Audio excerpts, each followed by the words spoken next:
Who is the criminal, you ask? Don't we search for them in this story? Who is the criminal, you ask? Do you even know what the criminal did? Who's the criminal? Who is the criminal who will kill me now?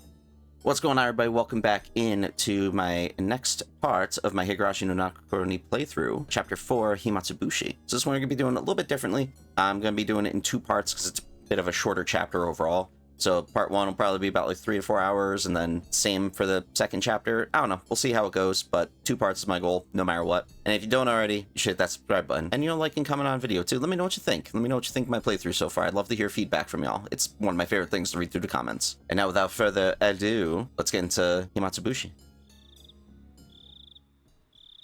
Himatsubushi, for you, the final mystery. The time-killing chapter. I now entrust you with all the mysteries hidden within Higurashi When They Cry. However comical it may be, if you have reached any conjecture, then you have passed. The final novel is a meager reward for you. Conjecture is impossible. You have the right to reject this story. Oh, okay. Alright, are you guys ready for creepy baby laugh? I hate it so much. Ah. Who is the criminal, you ask? Don't we search for them in this story? Who is the criminal, you ask? Do you even know what the criminal did? Who's the criminal? Who is the criminal who will kill me now? Frederica Berncastel. Another creepy poem. Which I always love this poetry. It's great. It's good to start to each chapter. Midsummer, 1985. Oh, we jumped in the future. I had misread the time and ended up arriving too early. The schedule board flipped with a series of clacks. My flight to Sapporo was still a bit later on. I still had over an hour before boarding. Well, might as well close my eyes for a bit on that bench over there then. Solid nap time in the train station. Came here directly from work, so maybe the fatigue from that was making me sleepy. Finding a suitable bench, I put my luggage on the seat next to me and settled down. I sighed like an old man. I'd hoped to stay young forever, but I'd become splendidly middle-aged. My dude, I feel that. And I'm not even technically middle-aged yet, but I still feel it. Got it. Got those aches and pains you didn't know existed. Apparently the rumor that even people in the later half of their 20s experience a decline in their physical strength wasn't a lie. Bro. Are you in your late 20s saying you're middle-aged? Oh, Akasaka, you poor soul. You have no idea what's awaiting you in your 30s, friend.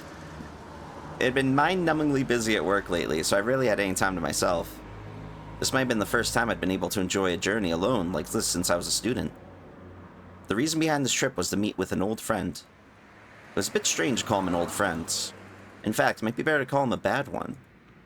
After retiring a couple years ago, he moved to Sapporo, his mother's hometown. His mother passed away soon after, and he was now peacefully enjoying his second lease on life. His name was Kurado Oishi. He was a former detective from the primary investigation unit at the station in Okinomiya Prefecture. To be honest, the only direct contact we ever had didn't last more than 3 days. After that, we exchanged New Year's cards, but never met again. So this would be the first time meeting him in 7 years. 7 years? Wow. Wait, did it say 1985 or 1995? I might have read it wrong. Oh, okay. In other words, we met 7 years ago. So this should be no, wait. Oh, no, that is right. Okay. 1978. Okay. Yeah.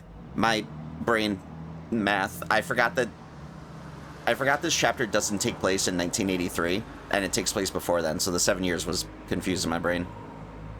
There was something I just had to ask, to talk to him about concerning that time. To explain that it was impossible not to recall the incident that happened back then. That kidnapping, the details and resolution of which were resigned to darkness. Also, it was impossible not to recall a certain mysterious girl. My name is Mamoru Akasaka. It was a year that had been strangely hot, even though it was only June. Early summer, 1978.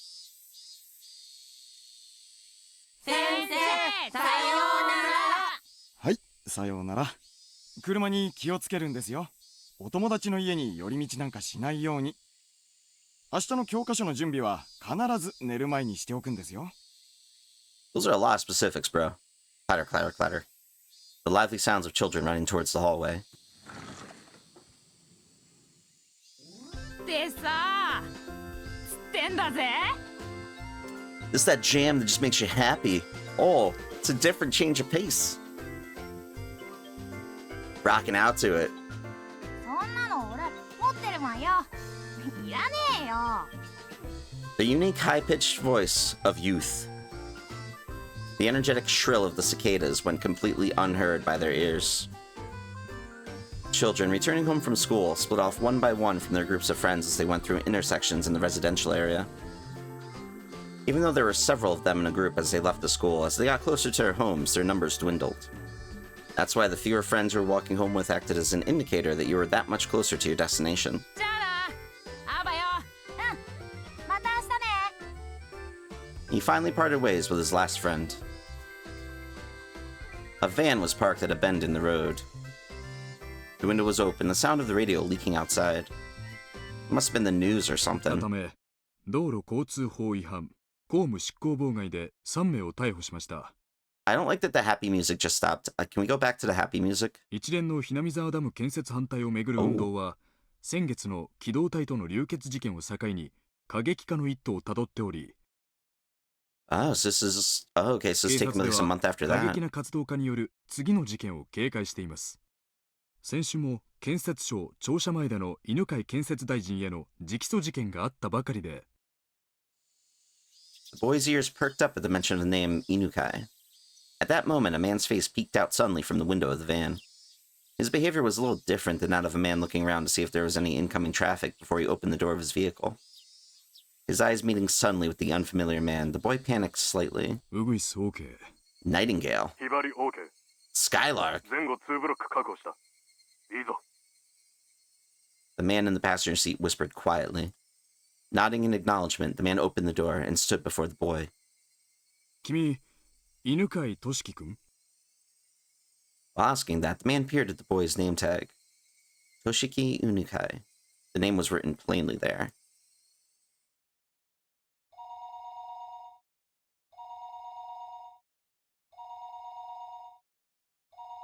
I never like when a phone rings in these games. Phone rang for a third time. If he reached out, he could easily pick up the receiver. However, he was concerned that if he picked it up before it had even finished ringing once, whoever was on the other line would think him a fairly cheap person. That's why he normally never picked up the phone until the third ring. Even he thought it was a worthless habit. However, his thinking that there isn't much meaning in waiting for just 3 rings, wouldn't waiting for 5 be alright, was very much a reality. His mind filled with such trifling thoughts, he picked up the phone after the third ring had finished, its reverb dampened by his action. はい。もしもし。 Silence. もしもし。 Mosh, answer the phone. He knew that sometimes due to a malfunction at the switchboard, calls didn't connect well. At those times, it was best to hang up and let the person on the other end call again. Thinking that, the moment he began to hang up the phone, he sensed that he was definitely connected after all. He felt the presence of the person on the other end of the line, keeping silent. もしもし。 There was no way they didn't hear his question. What was the meaning of this? It wasn't like he didn't know that people could use silent calls to harass others. However, he'd never received a call like that until today. Maybe he was just lucky before, but he didn't believe that he would receive such a call on this phone. There were no direct calls to or from this line.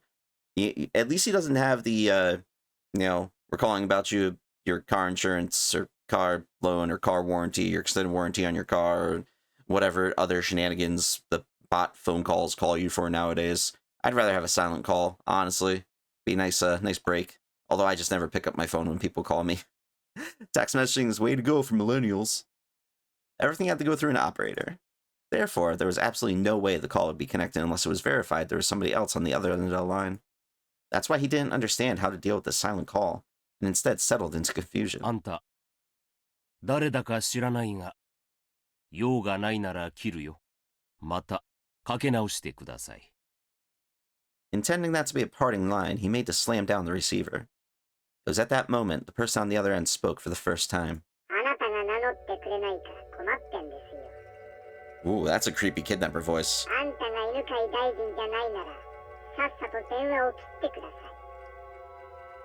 couldn't help but be surprised by the extremely strange voice on the other end of the line. Was there a human alive who could speak with this hoarse and metallic voice? No, this was a voice he had heard somewhere before. That was the kind of voice that was on those lowbrow documentaries that they'd use when they wanted to hide the identity of the speaker, wasn't it? The voice he was hearing over the line was exactly like that. あんた、誰？れはこっちが聞いてるんですよ。あんた、犬飼大臣じゃないの？ He, Inukai, hesitated to answer. Unable to discern the intent of the suspicious phone call, he had a vague feeling that something was off. He thought about hanging up the phone and asking the operator who initiated the call. However, he forced himself to restrain that urge, and for the time being, chose to say his name and listen. そうです。犬飼です。名乗りましたよ。だから、あんたも名乗ってくださいよ。私の名前なんてどうでもいいんです。まず、あなたがどういう立場に置かれているか、それを認識するところから始めましょう。あなたは今、自分の席で電話をしていますね。No, I'm sitting in my chair, talking to a microphone. Thank you very much. I don't talk on the phone. では、あなたの席の右側の一番下の引き出しを開けてみてください。I don't have a lower drawer to my right. The lowest drawer to the right of the minister's chair. There was a lock on it, not enough to function as a safe, but nevertheless, it was a drawer that contained some valuable things. That's why Inukai thought that the person wanted some of the important information contained within that drawer. すまんが、開けるつもりはないよ。自分の名前も名乗れんやつの言いなりになる言われはない。引き出しを開けてくれないなら、この電話を切ります。きっと、後悔することになりますよ。まずは引き出しを開けてから考えてもいいんじゃないですか？ Inukai didn't like following orders from the suspicious person one bit. However, he was concerned about what the man had said about regretting it, so he decided to open the drawer. He took the small key he kept stowed in his wallet and unlocked the drawer. His hand stopped right before he opened it. What if there was a bomb inside, and it would explode if the drawer was opened? That delusion took hold of him. He quelled that instinct and opened it. 開けてくれましたか？そこにあるものが何かわかりますよね？これはどういうことだ？ What is it? どういうことか説明する必要なんかないですよね。時間を差し上げますので、少しお考えください。また後ほどこちらから連絡いたします。それでは失礼。おい、待て。もしもし？もしもし？ Call had already ended. That would not change no matter how much he yelled at it. Even still, Inukai, without realizing that, continued yelling into the receiver for a while. The drawer was still open. On top of the folders crammed into the drawer, it lay there. Toshiki Inukai. Yo, that's messed up. That is so messed up. That's really messed up. So they kidnapped his kid, and then they took his name tag from school and put it in this dude's locked drawer. Yo, that's intense, my dude. Written in plain lettering on a grade schooler's name tag, just lying there. Enshrined there, completely out of place, as if it were cowering. This is a work of fiction. Any resemblance to actual persons or organizations is completely coincidental. It went by too quick.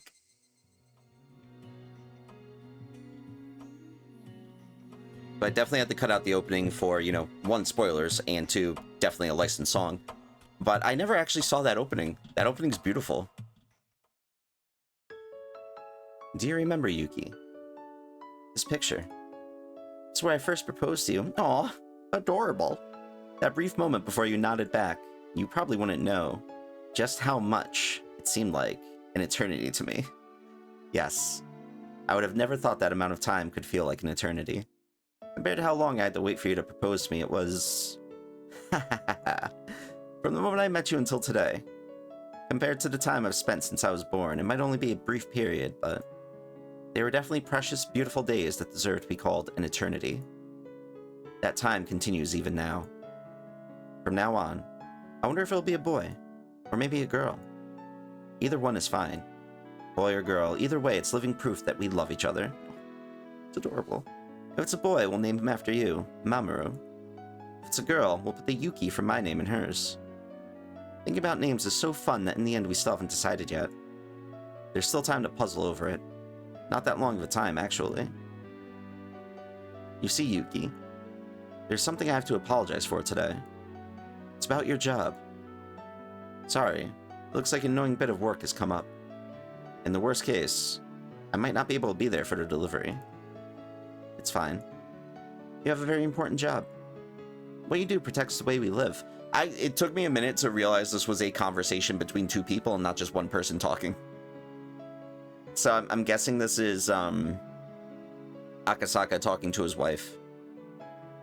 Compared to you, it's nothing. Please, go ahead. When you return, I'll be waiting here with our child. Thank you. Also, I'm sorry. Please don't apologize. If you feel guilty about it, then you can just atone. If I atone that much, no matter how much money I have, it won't be enough. It's a joke. Now, go on. I like their relationship. That's adorable. As I left the room, I bumped into an elderly man. It was Yuki's father. In other words, my father-in-law. お父さん、邪魔する気はなかったからな。廊下で待たせてもらったよ。聞き耳を立てるつもりはなかったが、聞こえてしまった。生きたまえ。雪江はああいう娘だ。何があっても自分が君の枷になることを望むまい。私はこれまで雪江にさまざまな犠牲を強いてきました。出産という人生の節目にまで彼女に犠牲を強いることを恥じます。君が本当にそう思うなら、仕事が終わったら雪江のために時間を割きなさい。It just shows to, Akasaka's character that he even is upset about this. Like, there are some people out there who will just go work and not even think about it and just not care. But my dude over here, he cares. He's a good dude. 君が仕事を投げ出して付き添ってくれるよりも、そうした方がきっと雪江も喜ぶだろう。Seems like he's got a badass wife too, which is awesome. 君がとても大切な仕事をしていることは私もよく知っている。自分の仕事を誇りに思いなさい。雪江は君が見事難題を解決して凱旋するのを楽しみにしている。はい。I jumped into a taxi that was waiting outside. Compared to the time when I first got here, the numbers on the fare meter had grown considerably. It seemed the modest time Yuki and I had spent together wasn't so modest from an objective point of view. Dang, the cab was still charging him. That's messed up. 待たせてすみません。やってください。いえいえ。では、参りますよ。The taxi jerked as it changed gears to accelerate, soon burying the hospital my wife was in behind a throng of buildings. If it was to end up as a really troublesome ordeal, I probably wouldn't be returning for quite some time. To call a rookie like me, and on top of that, one who's off duty, it seemed that the section chief was calling for all hands on deck. The veteran upper brass gathering on an emergency basis happened occasionally. This was the first time, though, that I experienced everybody gathering together like this. Whatever was happening, there was no doubt it was going to be something novel. Right when my wife was ready to give birth. If I wanted to spend this time to curse my misfortunes, I'd be here all day.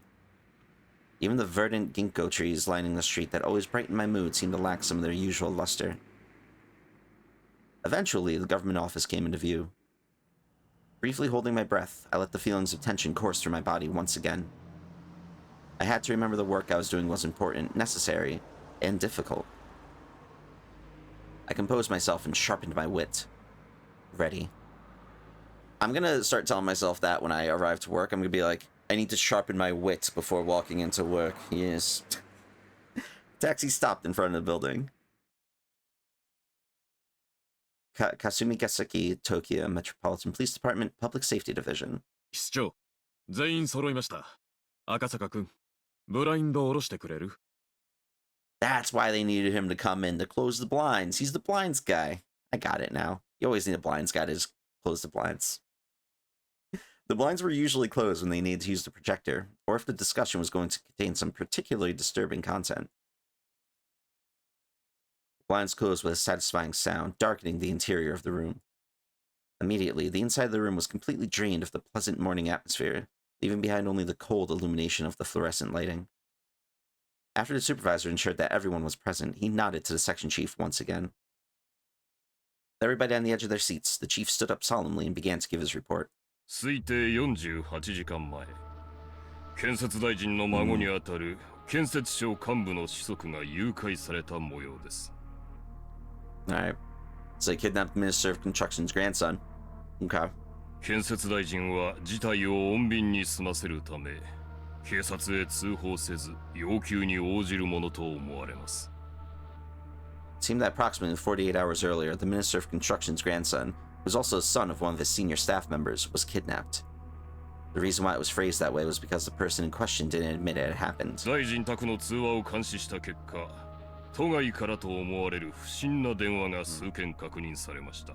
誘拐された子供は病気療養中となっているが、通院の形跡はなく、周辺での目撃例もなく、その他いくつかの理由から事件発生は間違いないものと断定しました。Here, they admitted the details that brought this incident to light. If you think about it a bit, that meant that before this incident happened, the minister's residence had been under surveillance already. I won't use the words spied upon.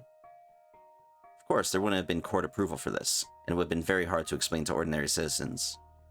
However, it was quite an effective method to catch wind of incidents like this before they got worse.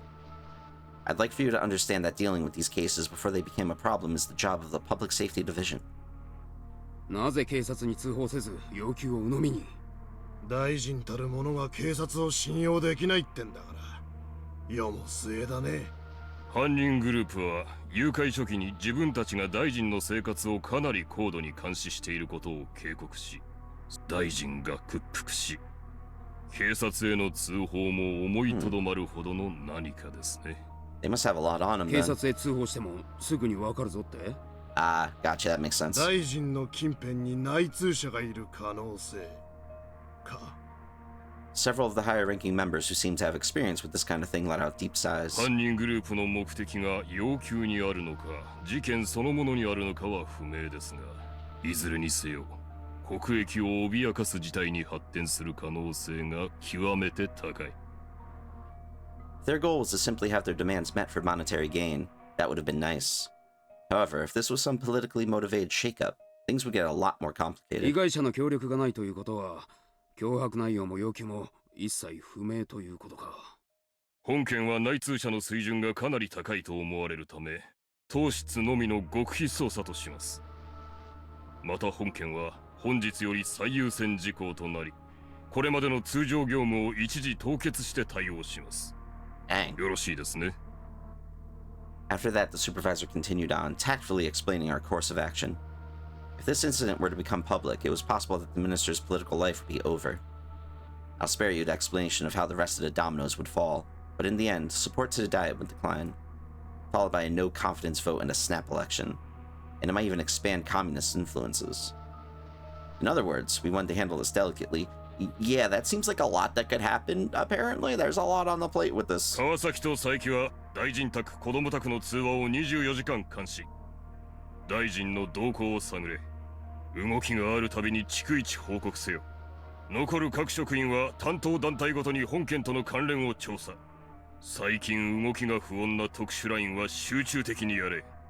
The commies, Reds, and Confeds definitely tells you what time frame in the how the 70s were. それから外国勢力も水を漏らすな。I've experienced one or two unamicable situations before. This, however, was the first time I've seen things get so hectic. Several sophisticated conversations were progressing without the involvement of a rookie like me. I didn't intend to be timid, but I couldn't hide my confusion at this unfamiliar situation. では書き打ちに行ってくれ。で、赤坂君は。 I snapped back to alertness upon hearing my name called. はい。赤坂君は大臣に陳情してきた環境保護団体関連を調査してくれ。中でも新聞でも騒ぎになってるHinamizawaダム建設反対の団体をよく調査すること。My dude is in for an 住民団体 adventure. の仕業とは到底思えないが、すべての可能性を潰していかなくてはならない。わかりました。Hinamizawaダム反対か。You mean the whole ass village? 直接現地へ行った方がいいだろう。現地県警で情報を取れ。かなり過激な団体らしく、向こうの公安でもマークしてるらしいぞ。わかりました。現地へ出向します。奥さん、出産控えてるんだって？こんなタイミングで申し訳ないけど、協力頼むよ。時間がかけられないから、人海戦術で総当たりで行くしかないんだ。At least he's, empathetic about the situation. ええ。分かってます。家内も自分の都合が私の仕事に触ることを嫌いますから。So that's a W for あ his りがと wife. う。それから川崎くん、佐伯くん、君たちの応援には。 I didn't want to take a business trip when my wife was about to give birth.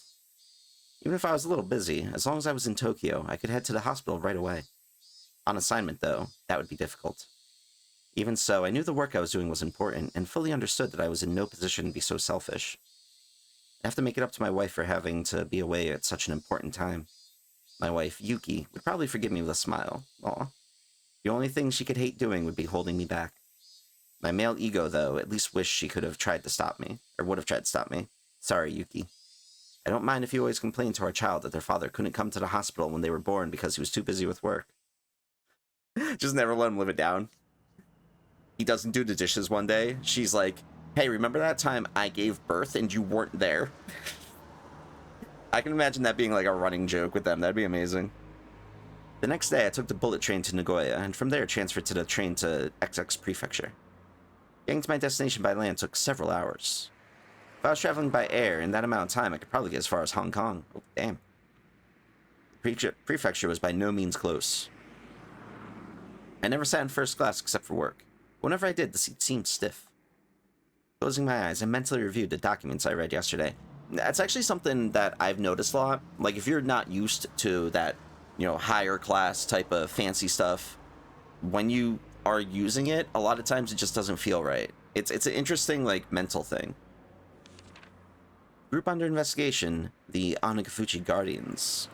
They were a group of residents opposed to the development proposed under the Hinamizawa Dam project. The local protests were quite heated and were getting more radicalized. Even limited to what was written in the newspapers, there was bloodshed that occurred during a clash with riot police, interference with the dam construction, too many to count. The number of petitions, sit-ins, and direct appeals to the relevant organizations were unnumberable.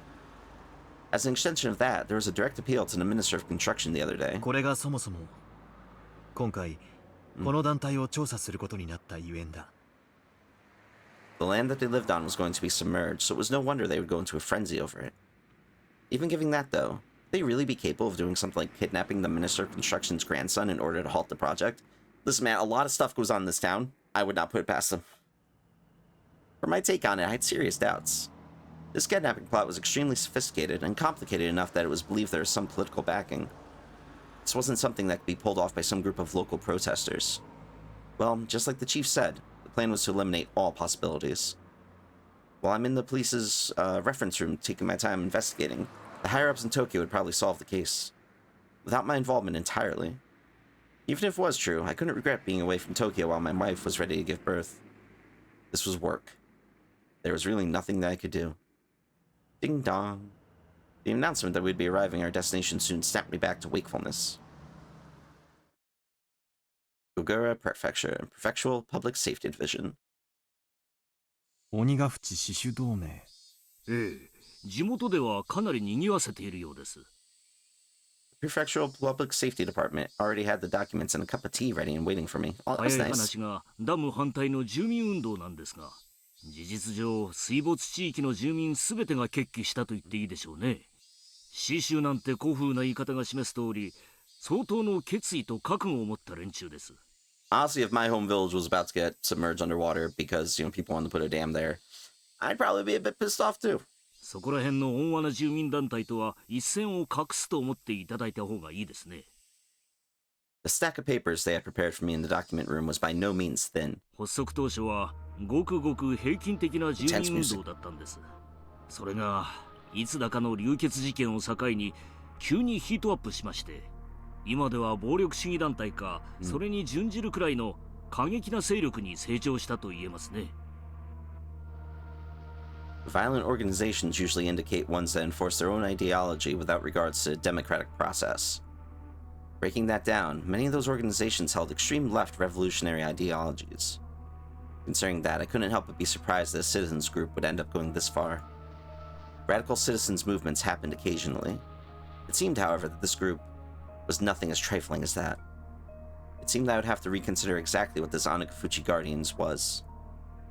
鬼ヶ淵死守同盟が要求。つまりダム計画の撤回を求めるために行いうる活動範囲はどの程度でしょうか？ Kidnapping of the minister's grandson was classified. That meant, of course, I couldn't tell the prefectural department about it either. ご存知の通り、先週あった犬飼建設大臣への直訴事件では逮捕者も出ています。危険性は十分にありますね。Okay. I skimmed over the list of the criminal records related to Onagafuchi Guardians recorded in the documents. Contents were all violent, not giving me the barest hint of a feeling that these people were trying to uphold the law. 具体的に教えていただけますか？ Chief opened up a manila envelope, fished out several unorganized sheets, and spread them out on the desk. 建設現場への襲撃事件が最も多かったですね。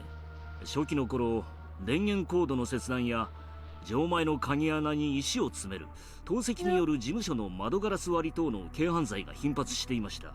Minor offenses. Of course, what really happened first were things like demonstrations, sit-ins, and distribution of pamphlets, lively but democratic forms of protests. You know, legal, stiff. However, then the demonstrators and police clashed, which started a riot, leading to numerous injuries and arrests. It was from then on that the Onagafuchi Guardians, like their name implies, began to take a more demonic form of resistance. 襲撃が度重なれば地元警察による警備強化がなされるのでは？それは警戒はしたでしょうね。でもあちらは地元ですから。闇に乗じて忍び込まれたらお手上げでしょう。You might as well label the entire map of Hinamizawa village around the dam construction site enemy territory. No matter how alert the police were, the locals would just show them exactly how easy it was to sneak around. Yeah, they know the village like the back of their 警察が警備 hands. を固めてからは、むしろ挑発されたように過激化が進みました。ほら、この辺りからだいぶヒートアップしてるのがお分かりになります？事務所の放火、 Oh, dang. 建設重機の破壊工作。 That's a 破 lot. 壊？まさか爆弾でも？ Probably. いや、まさか連中ですね。タンクに核砂糖を放り込むんですよ。Cheap and effective. あれやられたらエンジン焦げついちゃいますから。Even in Japan, it seemed there had been people doing that to the vehicles of occupying forces right after the war. Compared to misdemeanors like breaking windows, it was extremely violent and aggressive. そこまでやられたら地元警察の面目は丸つぶれですね。放火はさすがにですね。それで地元警察が24時間体制の人員を大幅に増員しまして、それで建設現場への襲撃は一段落したようです。He used the words quieted down. That was still smack dab in the middle of the list of crimes. で、連中ですね。現場への直接攻撃が難しくなったと知ったら、今度は個人攻撃に切り替えました。Bit of a game changer. 最初に狙われたのが工事事務所の現場作業者でした。After that, there was silence. What was being described to me was a guerrilla war fought in the jungle. Threats and violence against the workers. Harsh words and harsher rocks were thrown. かなりの告訴がされているのに逮捕者があまり出ていませんね。そりゃそうです。第一、目撃者なんかいないんですから。それどころか、現行犯だったにしたってアリバイがポンポンポンとできちゃうんです。それはどういうことですか？例えばですね、あなたがひなみ沢で歩いていて、ある男にナイフで刺されたとします。Okay. あなたは相手をよく覚えていて、名前も住所も特定できてるとします。Well, yeah, he just stabbed you. ただし、Hopefully you know him. ナイフには指紋がなく、物的証拠だけがない。まあ、ありがちな傷害事件だと思うでしょ？でも、ひなみ沢じゃ完全犯罪なんです。Everybody is, the entire village, they're all in on it. To protect the man who is the perpetrator, they'll get their story straight and prepare an alibi. To that end, they'll probably even forward some evidence. 裁判にもつれ込ますほかないわけですが、何しろ物的証拠はない上、犯人を隠匿する証言だけは後から増えていく。検察も書類送検には二の足を踏むわけです。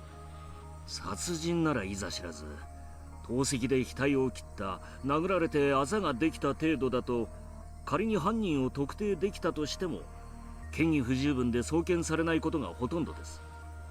Yeah, that's definitely Hinamizawa's like biggest thing. It's just everybody is together. All of them. Except the Hojos, apparently, at this point. Every case is without a doubt perpetrated by someone in Hinamizawa, but they can't identify who. Even if they could figure out who it is, they're unable to obtain enough circumstantial evidence through due process. The villagers were all extremely well informed about this, and so the malicious, vicious, and tenacious personal attacks continued. 被害者はそれでは納得できないでしょう。検察審査会に再審請求を出さないのですか？それはですね、審査員たちがみんな厄介ごとに巻き込まれたくないと思っているからですよ。Hinamizawa関係のトラブルには首を突っ込みたがらないんです。The inquest committee is comprised of a random selection of local residents. In the event the prosecutor fails to get a conviction, they have the power to order a retrial. It's a system designed to assert the will of the people on the actions of expert prosecutors in the legal world.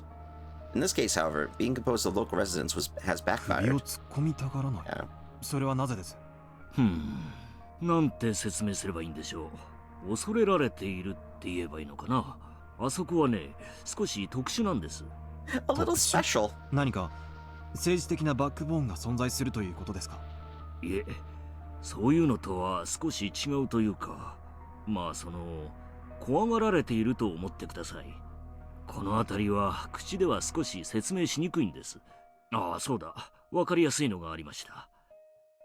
Wiping his forehead with a handkerchief, he opened a file labeled as a list of members of the Onagafuchi Guardians. 鬼ヶ淵死守同盟の勢力にはですね、近隣の町々に強い影響力を持つ人間が多々おりまして、この辺をご覧いただけますか？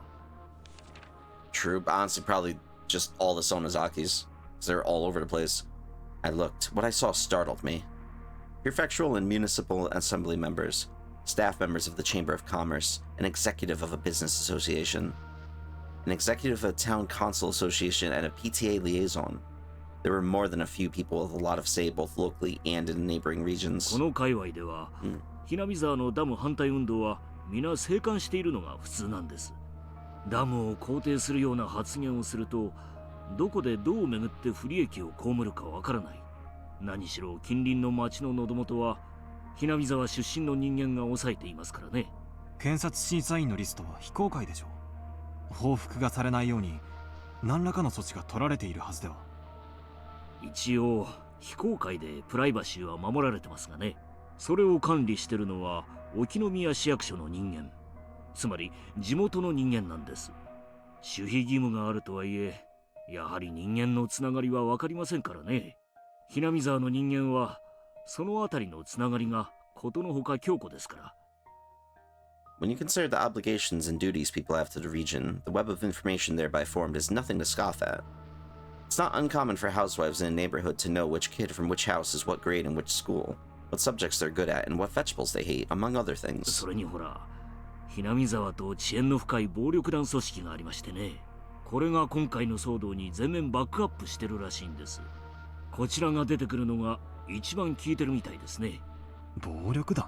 ダムの建設反対で住民と一致？ Speaking of Yakuza, I really want to play the Yakuza games one day. They look so fun. Just a really major sidebar. どういう利害が一致するのか読みがたいですね。それは難しいことじゃないです。実はですね、この暴力団の組長がですね、Hinamizawa村の出身なんです。村の重鎮の一人の婿養子にあたりまして。Exactly what was this Hinamizawa? I thought it was some desolate rustic village.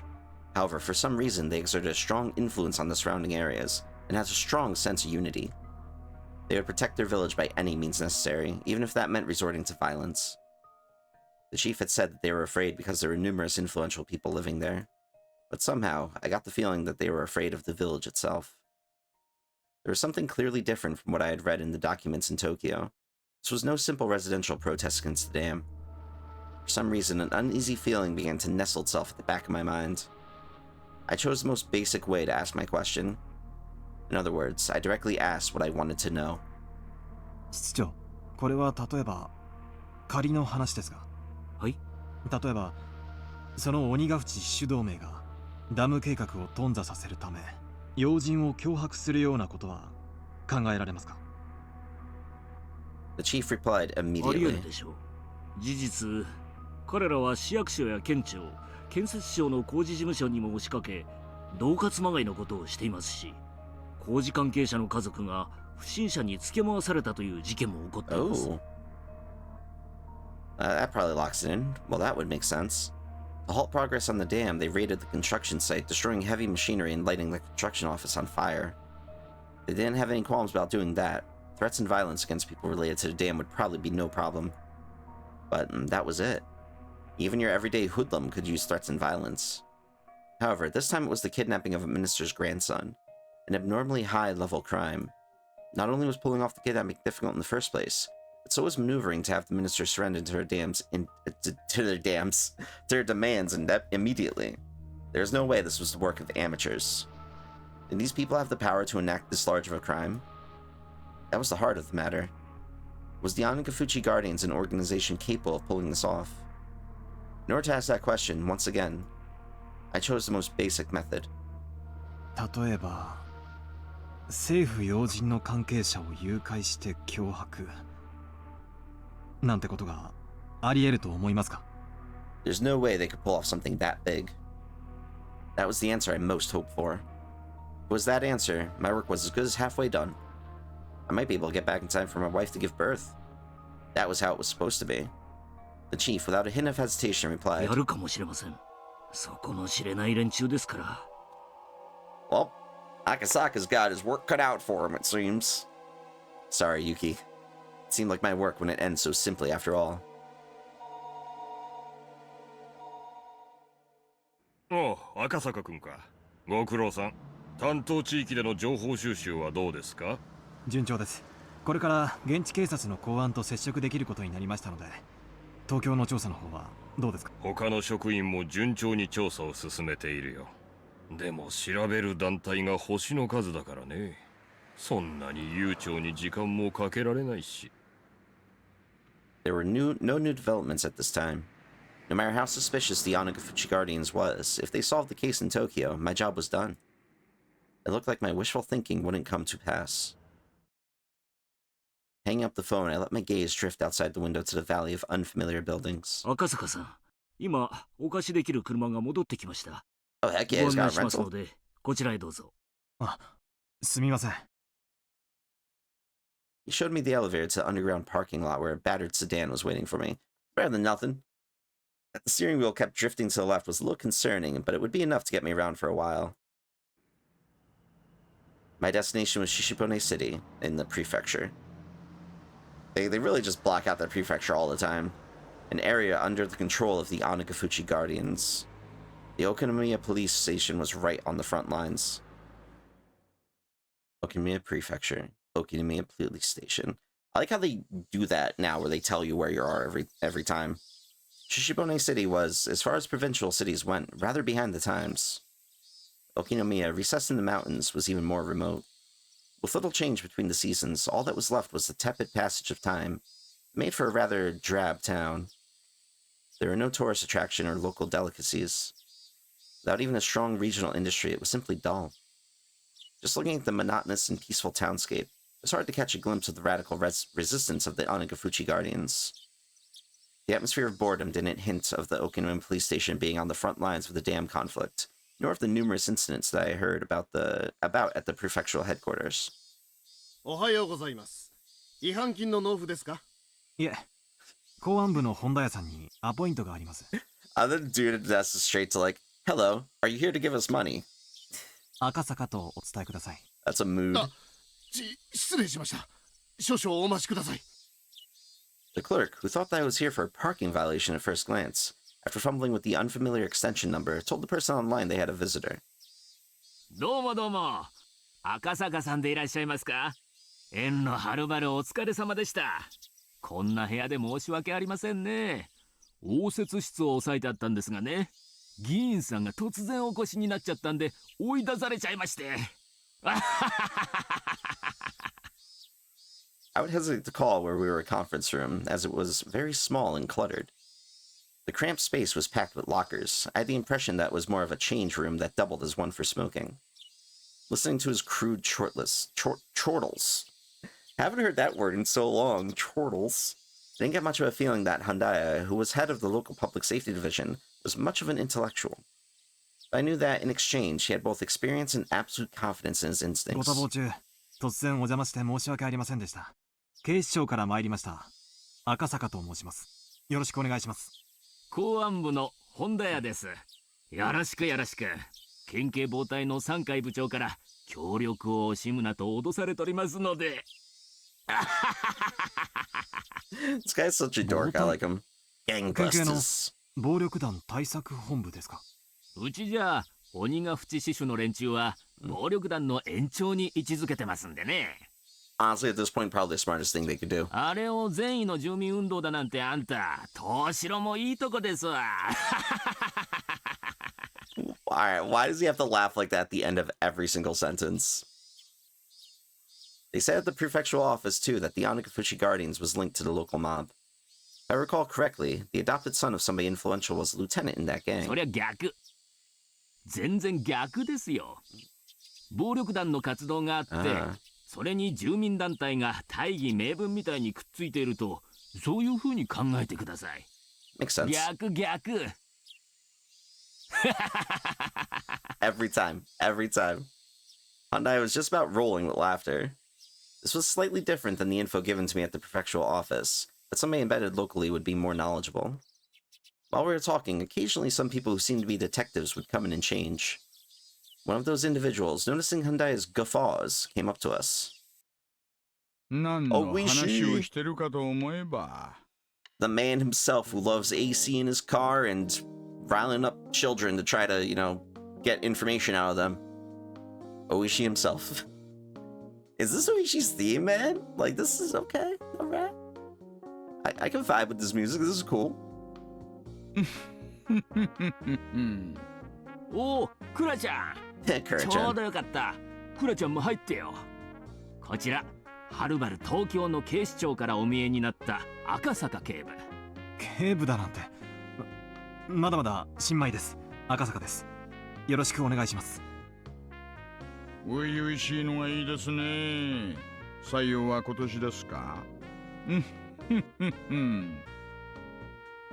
couldn't help but think I was being ridiculed, so I only responded with a forced smile. I could tell this new person was like Hyundai, the type who had confidence in their instincts and experience. I really didn't like those types of people. 赤坂さんにもご紹介します。こちらは刑事部の大石君。赤坂さんがお問い合わせの S 号の件なら彼が詳しいです。The S file. Sonozaki file. S 号 Up, creepy music time. Yep. S. See, I pay attention when I play these games. A little bit. Kind of, maybe. S 号ってのはですね、園崎家が関連している件を示す、まあ、暗号みたいなもんなんです。Sonozaki. Come to think of it, I remembered when I was poring over the documents at headquarters, there were quite a few people with the last name Sonozaki popping up. 確か、園崎氏は鬼ヶ淵死守同盟の役員でしたね。確か、会計だったと思います。The two of them were surprised when I rattled off what post that Sonozaki held. After a moment, both of them erupted into laughter. 赤坂さんでしたっけ？あなた、お勉強家さんですね。ひょっとして同盟の連中の主要人物全部暗記してるんじゃ？ That'd be extremely impressive. I can't remember what I did an hour という ago. ほどではありませんが、一応鬼ヶ淵死守同盟の幹部リストは一読しました。じゃあ会長と副会長は？会長は現hinamizawa村村長の君吉喜一郎氏。副会長は町会神社部長の古出氏。Oh, okay. So this is a time when, yeah, that's right, because Rika's parents didn't die until after the dam. Okay. 会計が園崎を領して、会計監査は牧野氏、教頭部長が君吉義郎氏、広報部長が園崎貞夫氏。Damn, he's good at memorizing names. 赤坂さん、あなたなかなかやりますね。給料安いけど、うちに来ません。うちに一番必要で、一番いないタイプですよ。I love that laugh. ちなみに、園崎貞夫は青年部長なんです。惜しいですね。広報部長は園崎忠孝。Almost had it. Almost got it. Feeling like I wasn't being complimented at all, I started settling into an uncomfortable mood. However, I was becoming more and more aware that I was the weakest link in this investigation, so I just had to bear with it. I didn't mean for that feeling to show up on my face, but the crafty detectives didn't let that slip by. バカにしたつもりはないんです。詫びと言っちゃなんですが、なんでしたら村を実際にご案内しましょう。That would be lovely. For somebody with no feeling for the area like me, it would be a great help. I couldn't have asked for more. 鬼ヶ淵死守同盟ってのは、結局、Hinamizawa村の対外的な別称に過ぎません。村を知ることが、あなたのお仕事の近道だと思いますよ。Makes sense. いかがです？ Residential movement, in other words, held influence over the whole region. So the leader of the movement was the leader of that influence. Just like that, the thought process in the region would become the overall personality of the movement. Just like Oishi had said, in order to learn what they were really like, this regional force behind the dam protests, getting to know the village was the quickest way. Nodding back without skipping a beat, Oishi laughed in satisfaction. I don't know why I was going to say it like that, and stood up.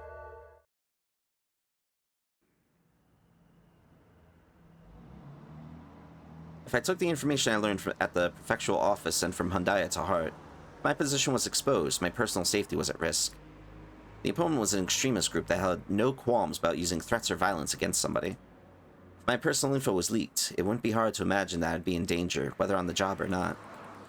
Thinking that, I felt a little nervous. 連中は顔覚えるの早いですからね。私と一緒にいるところを見られると多分、月並みですがね、こいつを身につけておいてください。Get some sunglasses. Amazing. Oishi handed me an incredibly suspicious disguise comprised of a baseball cap, sunglasses, and a mask. I didn't want to get all hot and stuffy, but Oishi's warning was probably right on the money. Considering that, I put them on with appreciation. I looked so suspicious that Oishi had to smile wryly. どこまで話しましたかね。御三家という旧家が村を支配しているというところまでです。The Onagafuchi Guardians was the same as the village of Hinamizawa itself, meaning there was a direct correlation between being an executive in the alliance and being a leader in the village, as Sendai had told me a short time ago. If the village was ruled by 3 ancient families, that would mean the Onagafuchi Guardians was ruled by those same 3 families. 県警の資料には何て書いてありました？死守同盟のリーダー格とかそういうことについて。The documents I was using were classified. If I responded to Oishi's question, it'd be a breach of security. However, most likely, this man, I judged, was more well-versed in the situation than any of the documents at the prefectural police department, so I decided to answer him.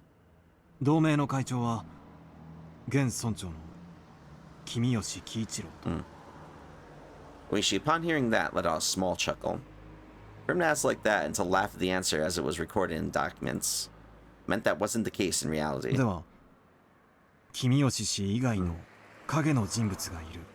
県警の持つ、いや、一般的な情報とは異なり。君吉のじいさんなんてただのお飾りですよ。Okay.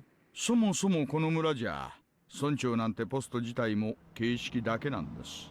つまり、同盟も村も本当の意味で支配している別の存在がいる。それが先ほどおっしゃられていた御三家と。まあそのあたりはこれからご説明します。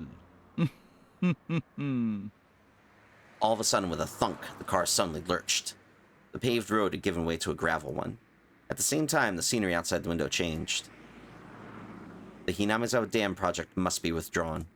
Overthrow this shameless puppet of a governor. The dam will submerge the natural beauty of Hinamizawa. Protect the village from the unethical dam. Fear the wrath of Oishiro-sama's curse. Demolish the dam. Those involved must go away. The construction office must respond. The construction office manager must negotiate with us. There's so many signs. Signs and banners crowded the roadside.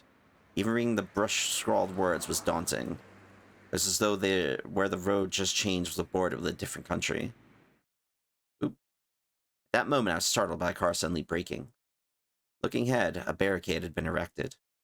About 5 or 6 protesters wearing masks and helmets to hide their faces were blocking the road, yelling at us angrily to stop. That's intense. これは何ですか？検問？ This music, oh dude, I love all the new music. It's so creepy. 懲りない連中だな。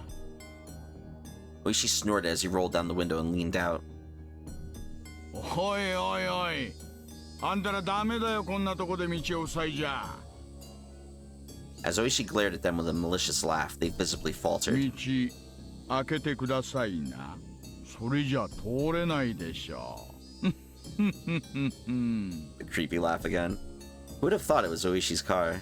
That panicked thought seemed to make them lose their presence of mind. 大石刑事の車と分かってればこんなご無礼はしなかったんですがね。大石刑事、いつもの車はどうされました？車検ですか？そんなところです。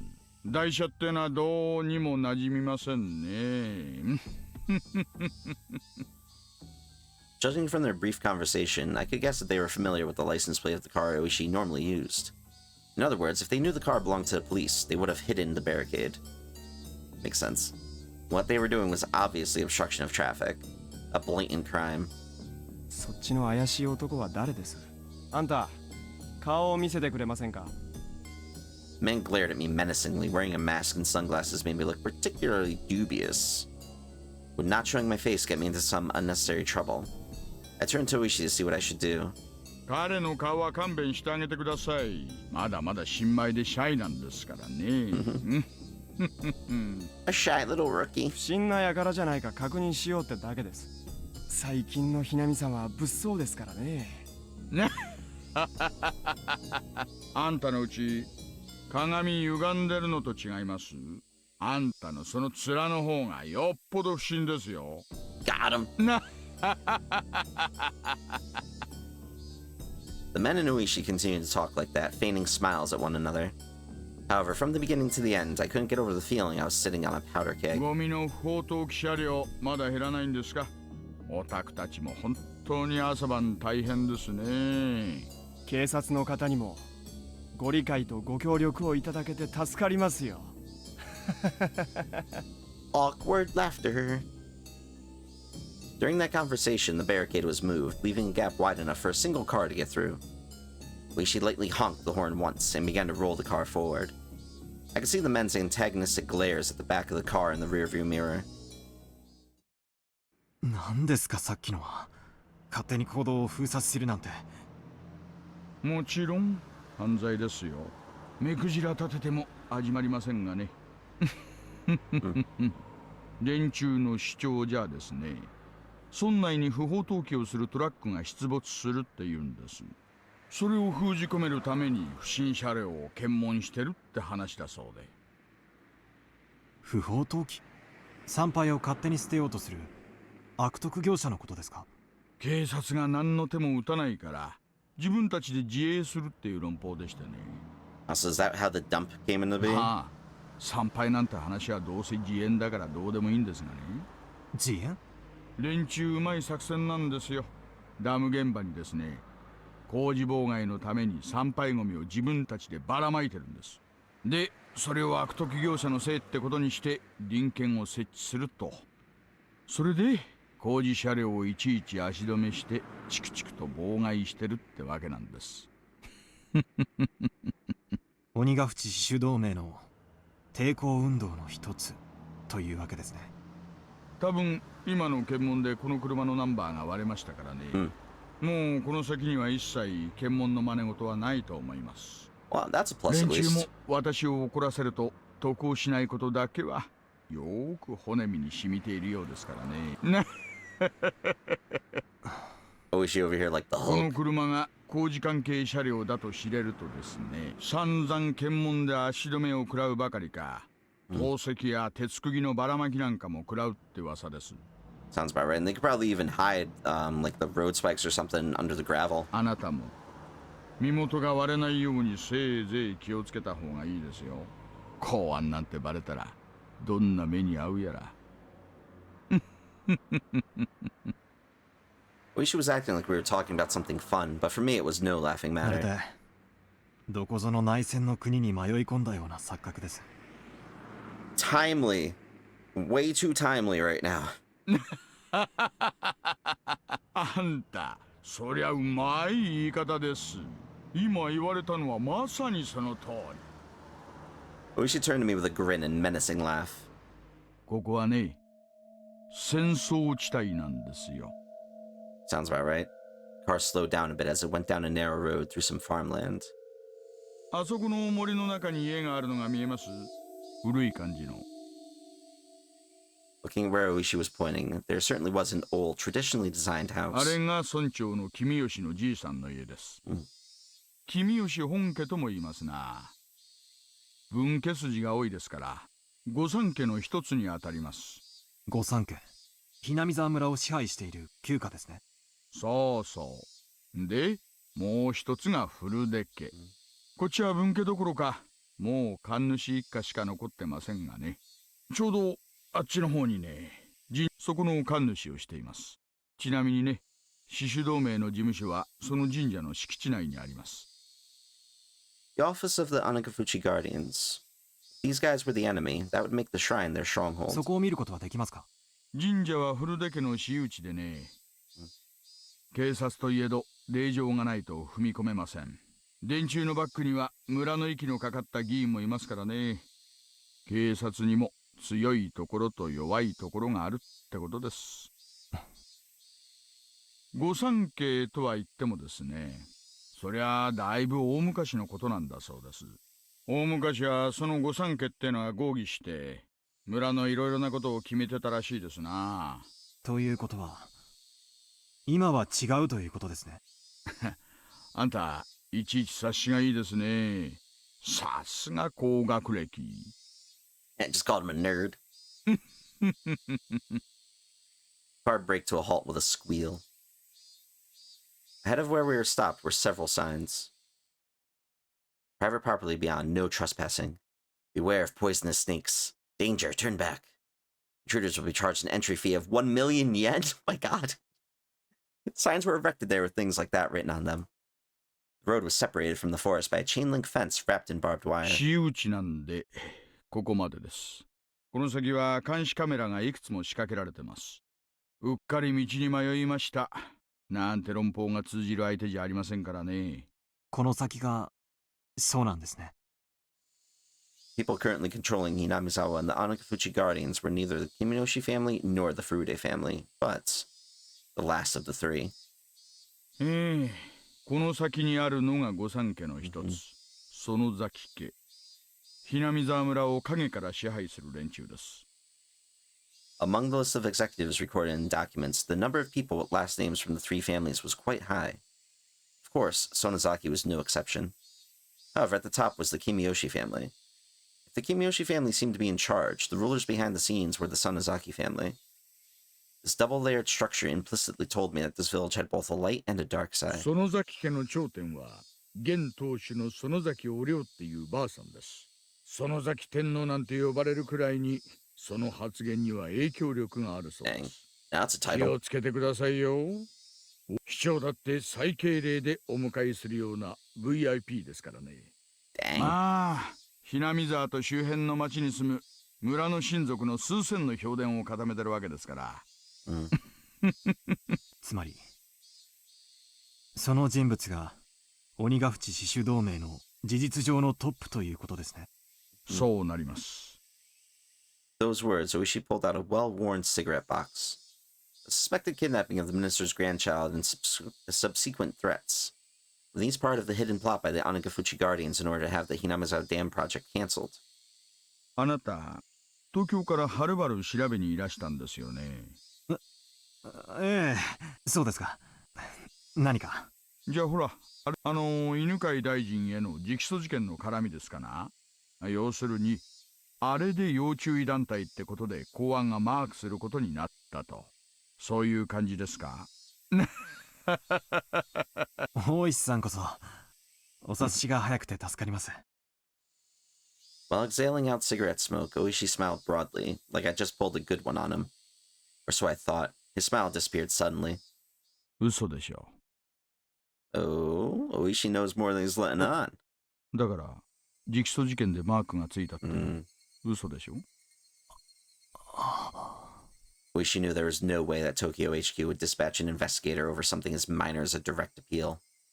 If they were to dispatch someone, it had to be for a more dire reason. He had figured out as much. I thought of myself as the type of person who doesn't let things show on their face. In front of his watchful gaze, however, I felt that what I was thinking was completely laid bare.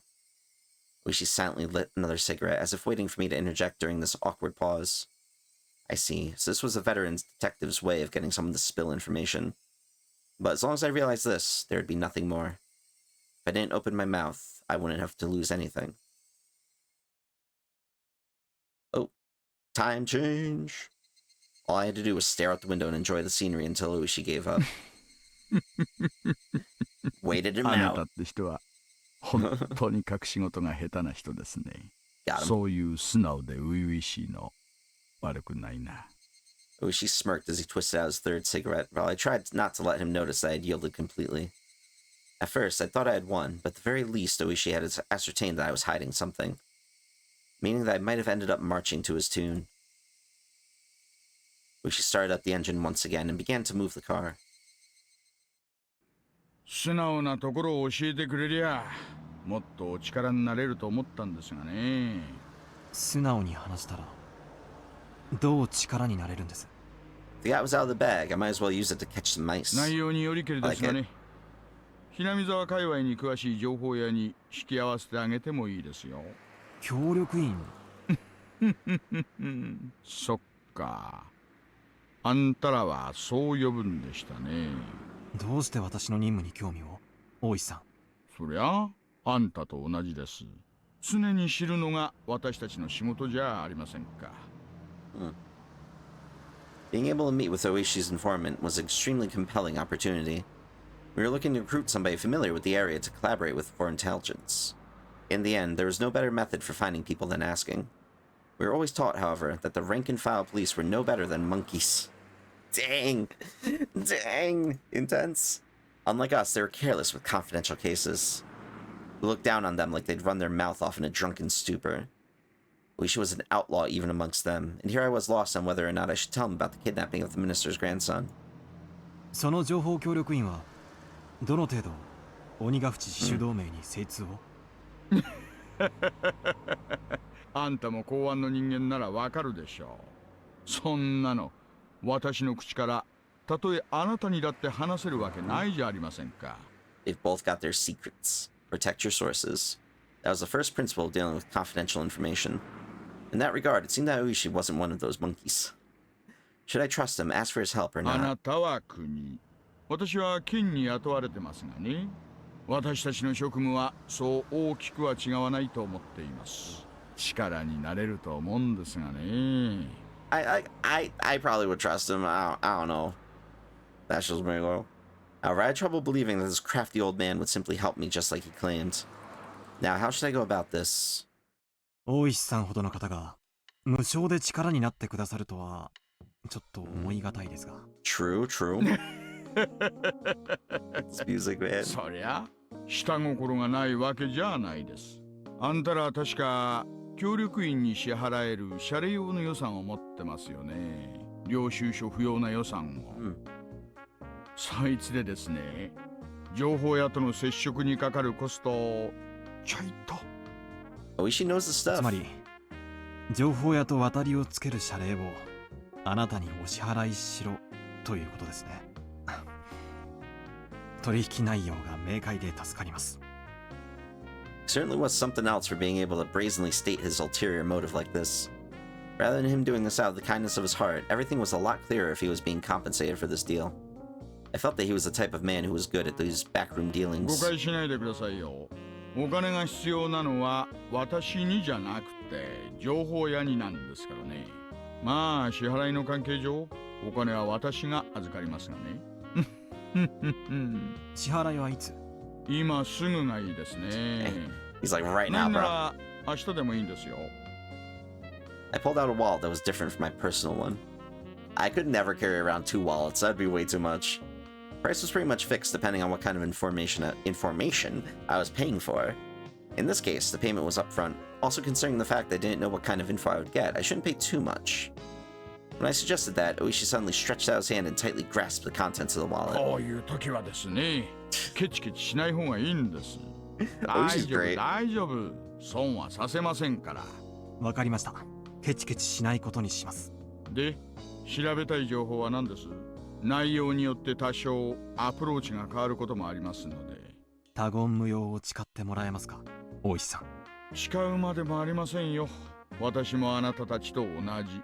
職務上知り得たことは他言できませんからね。わかりましたよ。ここで聞くことは他言無用です。それに、あなたのおかげで溜まってたツケを全部返せるんですからね。Priorities. 私は少なくとも金の絡んだ約束は絶対に違いませんよ。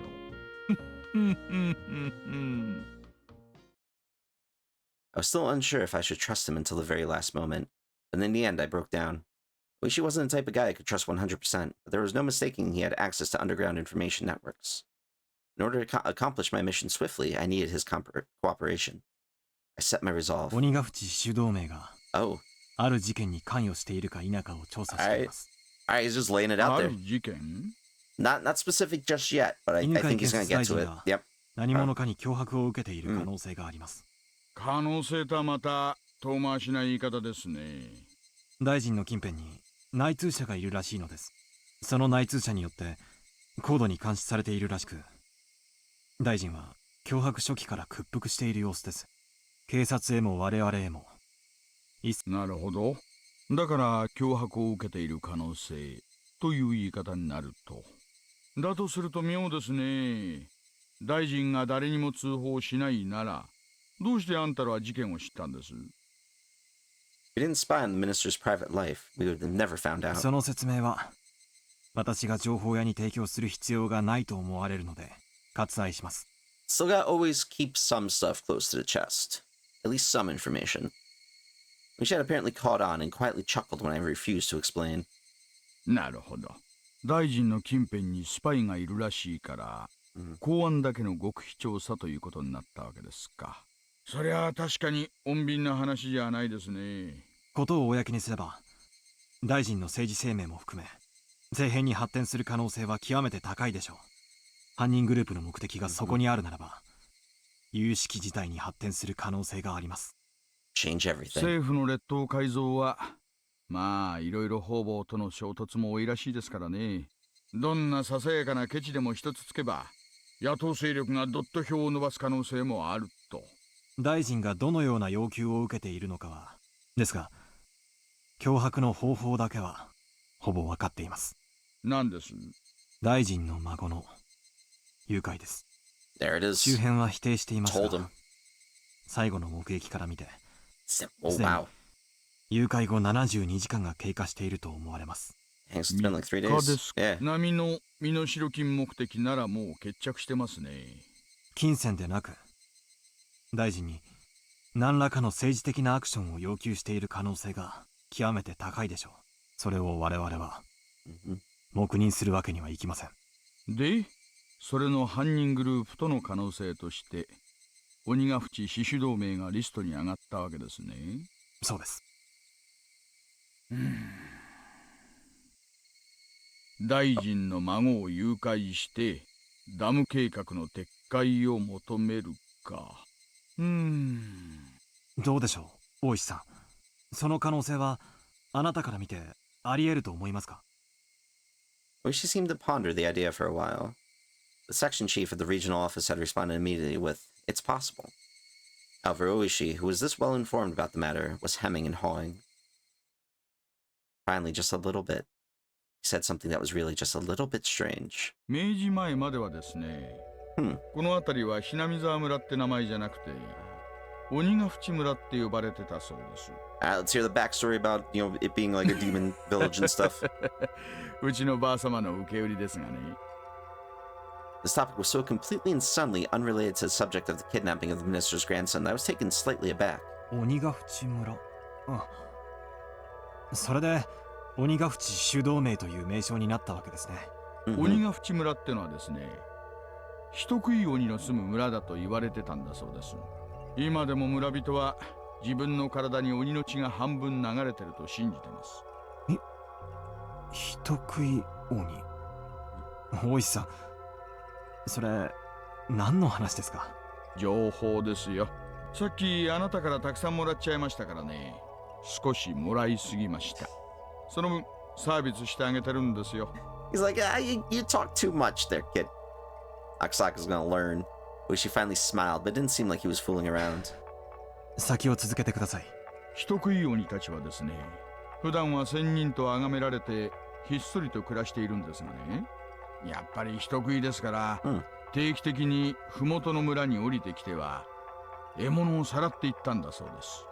それをですね、鬼隠しと言いまして。Demoned away. It was the first time I heard such a peculiar phrase. However, I felt something slightly ominous from this horrifying tale of demons abducting people in order to eat them.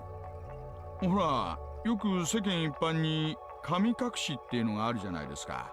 Also an amazing movie. I love that movie so 人が much. ある日突然失踪してしまうとそう言うでしょ。この辺りでは同じことがあると、鬼隠しって呼ぶんです。その昔話と本件に。いえいえ、直接的には何の関係もない。ただのおしゃべりですがね。ただ。Oh, ka-thump, ka-thump. The car shook. At some point, the gravel road had changed to a paved one. ただ、何です？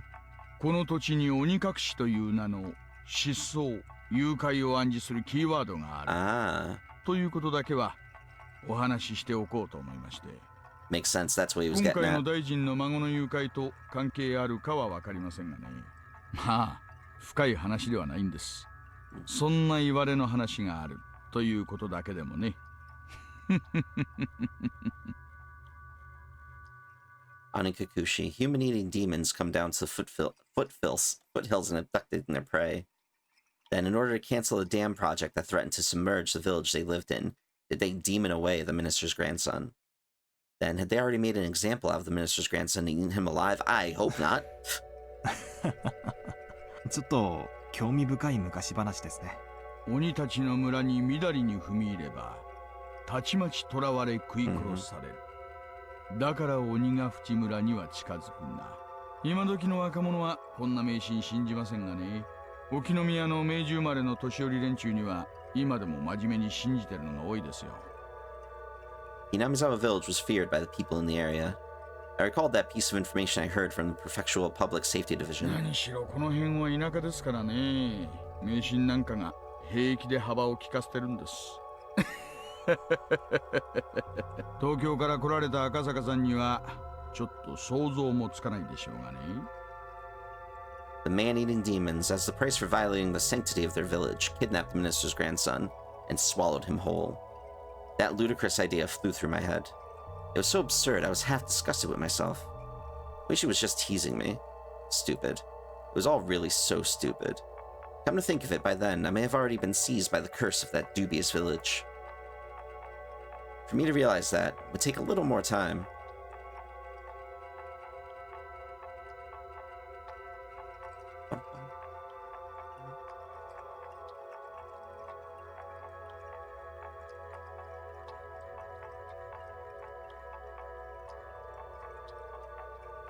Oh, all right. We got 4 tips for the first part. All right, let's go through them. View new tip is.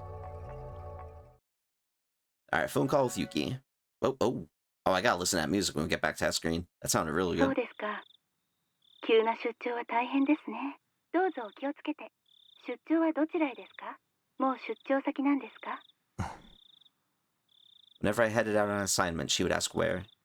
Not just Yuki, but anybody would have asked the same question.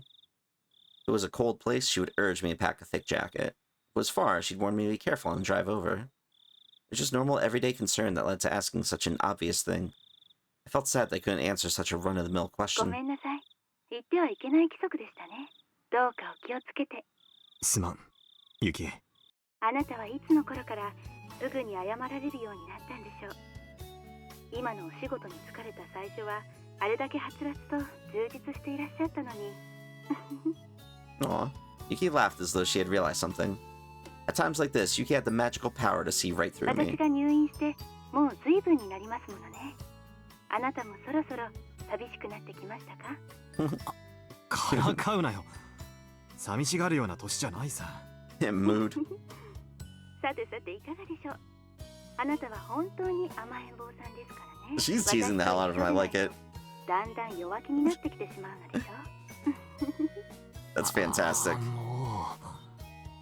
今、雪絵の頭に小悪魔の角がにょっきりと生えているのが目に浮かぶよ。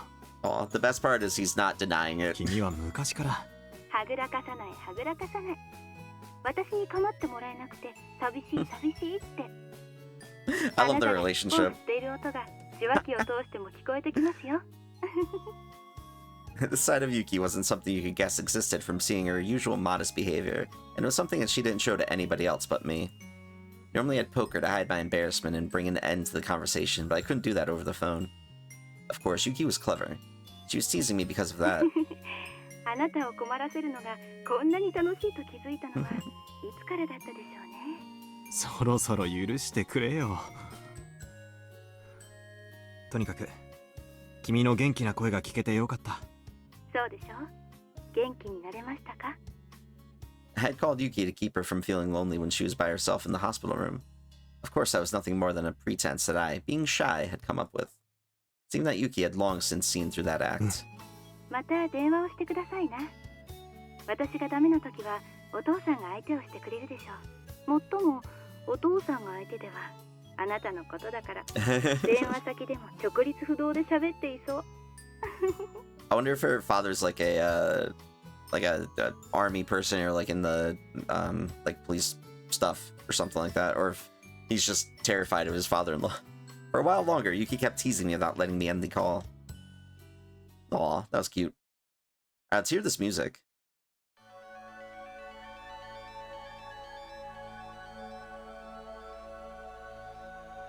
Dig it, I dig it. Alright, record of opening remarks. Chairman Blank. Members of the Blank Party. Congratulations are due as we are celebrating 25 years since our founding. These past 25 years have seen much growth in the prefecture. The once quiet scenery of nothing but fields now has seen the opening of a new spot for a bullet train, or stop for a bullet train. And with the development of the highway, we've seen the rebirth of a modern city bursting with youthful energy. We've reaped the benefits of new businesses and industry. And with the special reverence and the residents of Blank Prefecture have for time-honored traditions, history and culture, business and industry, with these ideals in harmony, they have accomplished in growing their city into one of Japan's foremost metropolises. Of course, the development of Blank Prefecture couldn't have happened without the growth of the Blank Party. We resolved to see every one of our campaign promises to fruition, reaching our targets definitively and expediently, like arrows fired from a bow. With these arrows as the fundamental basis of the Blank Party, our members have sought to pierce the obstructions preventing the happiness of the residents of Blank Prefecture. But I do believe that everyone here is unlike an ordinary arrow. While being as unfaltering and straightforward, we have not neglected in seeking solutions that conform to the current day and age while also keeping an eye on the future. An arrow once loosed can only fly to its destination. Everyone here, however, is no simple arrow. Even once loosed from the bow, without neglecting our studies, while employing new methods, and implementing more effective and flexible ideas, thus being able to change trajectories mid-flight, we are magical arrows. The modern age marches ever forward. Sometimes it marches faster than the time taken from planning to execution. The following part was not in the script. It is thought to have been ad-libbed by the minister. For example, there have recently been numerous problems with the Hinamizawa power plant project. Rather than forcing through the project solely because it was decided upon by the government, it is necessary to reflect on and adjust to the ever-changing needs of the residents, the region, and the next generation. The protests by local residents that surround the Hinamizawa Dam. These are also the will of the people of Blank Prefecture. If you feel that there is no need to listen because the project has already been finalized, then you do nothing more than shed a poor light on Japan's post-war democracy. Following is as per the script. For the lasting happiness of the citizens of Japan, the residents of Blank Prefecture, please consider these policies thoroughly. I believe, however, we have all gained something from the flexibility and foresight of the Blank Party. I've taken up much of your time. However, allow me to say the following to celebrate the 25th anniversary of our founding. Chairman Blank, members of the Blank Party in attendance, thank you very much for today. From the opening remarks of the Blank Party Prefectural Forum and 25th Anniversary Celebration. Alright, interesting. This one looks bloody. Gears and fire and the taste of honey.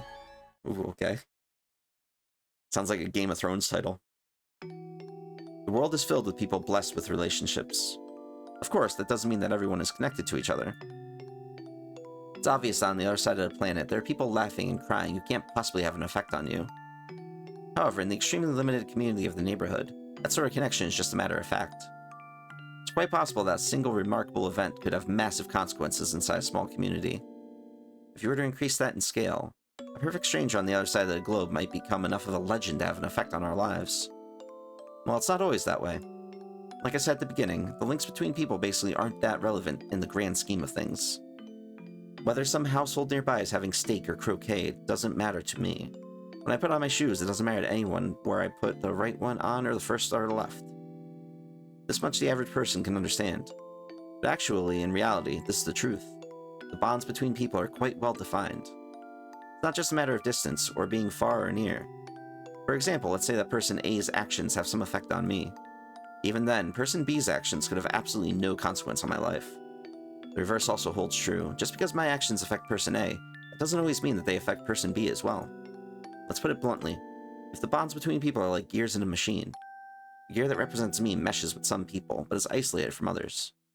There are some who try arguing against this. Those people would bring up the example of gears in a clock. Each gear indeed only directed meshes with one or two others. However, if you rotate one gear, the one next to it is moved, which connects to the next one and the next. In the end, all the gears are moving. There's a logic behind this more than enough to convince the average person. Why is the argument convincing? The answer is simple. The relationships between people are ambiguous and can only be described conceptually. How the gears are connected and how their movements are chained together can't be used as fundamental explanation, so it throws a wet blanket on that argument. So for the people who like that explanation, I use the example of a clock again to refute it. First of all, to say that this world is a singular clock would be wrong. That is, there isn't only one clock. There exist many clocks in this world, each counting their own time. If you think about it, the idea that this world is just one big clock is the height of arrogance. Even if you use the analogy of gears to explain human relationships, then you should be able to explain it using an analogy of multiple clocks unrelated to a single gear. Neighbors A and B. A is a gear in the same clock as me, so it's best to remain civil. B is a gear in a different clock, so it doesn't really matter to me at all. That's the kind of clear distinction I'm talking about. You want to say I'm being fallacious? Let's change the analogy to something more familiar so you can understand. You've probably heard the phrase, a fire on the opposite shore, sometimes in your life, no? For example, if your neighbor's house was on fire, you'd probably try and help to put it out, wouldn't you? It'd be awful if the fire spread and burned down your own house after all. What if that fire was in a town on the opposite side of a river? Would you still go out of your way to help? You wouldn't, would you? Even though it would be on the wrong thing to do, there's no way the fire could spread to your own house. Even if it turned into a huge conflagration, there's no relation between the houses that will spread fire to yours and those that won't. With this basic example, you should be able to see the difference between gears that are or aren't related to your own. Having said that, there's still a lot to think about, even without a river to divide it.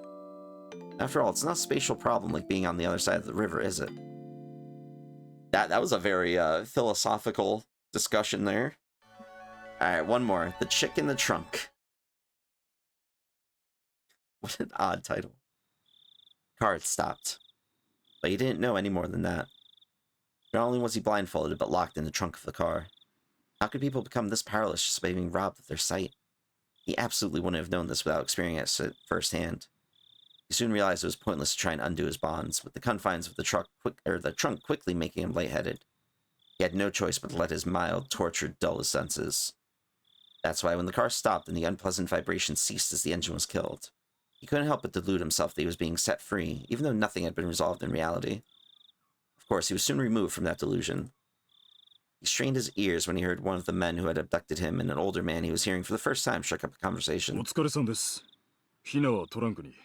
騒ぎすぎで多少衰弱してるようですが、ご命令通り、傷一つつけちゃいません。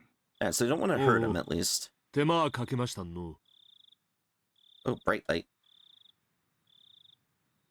The trunk opened, letting in a blast of fresh, cool air. Even though up until just now he had been thinking about getting out of that stuffy trunk, when it was actually opened, he suddenly became uneasy. Enough of that, he wished that the lid of the trunk would once again close, separating himself from them. Suddenly, somebody stroked his head. Of course, since he was blindfolded, he couldn't tell if the hand was petting him or simply evaluating how easy it would be to remove his scalp. Intense, okay? Unable to tell the difference, he could only freeze as he imagined the worst-case scenario. The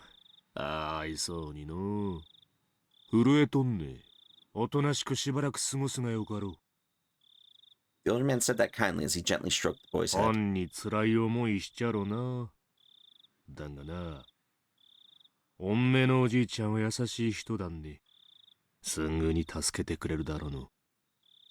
Having heard nothing but the average standard dialect his whole life, the older man's distinct intonation left a deep impression on the boy. But he had no idea what he was saying. For your gramps to register as meaning your grandfather took a while to process. Eventually, the hand that was stroking his head loosened the blindfold.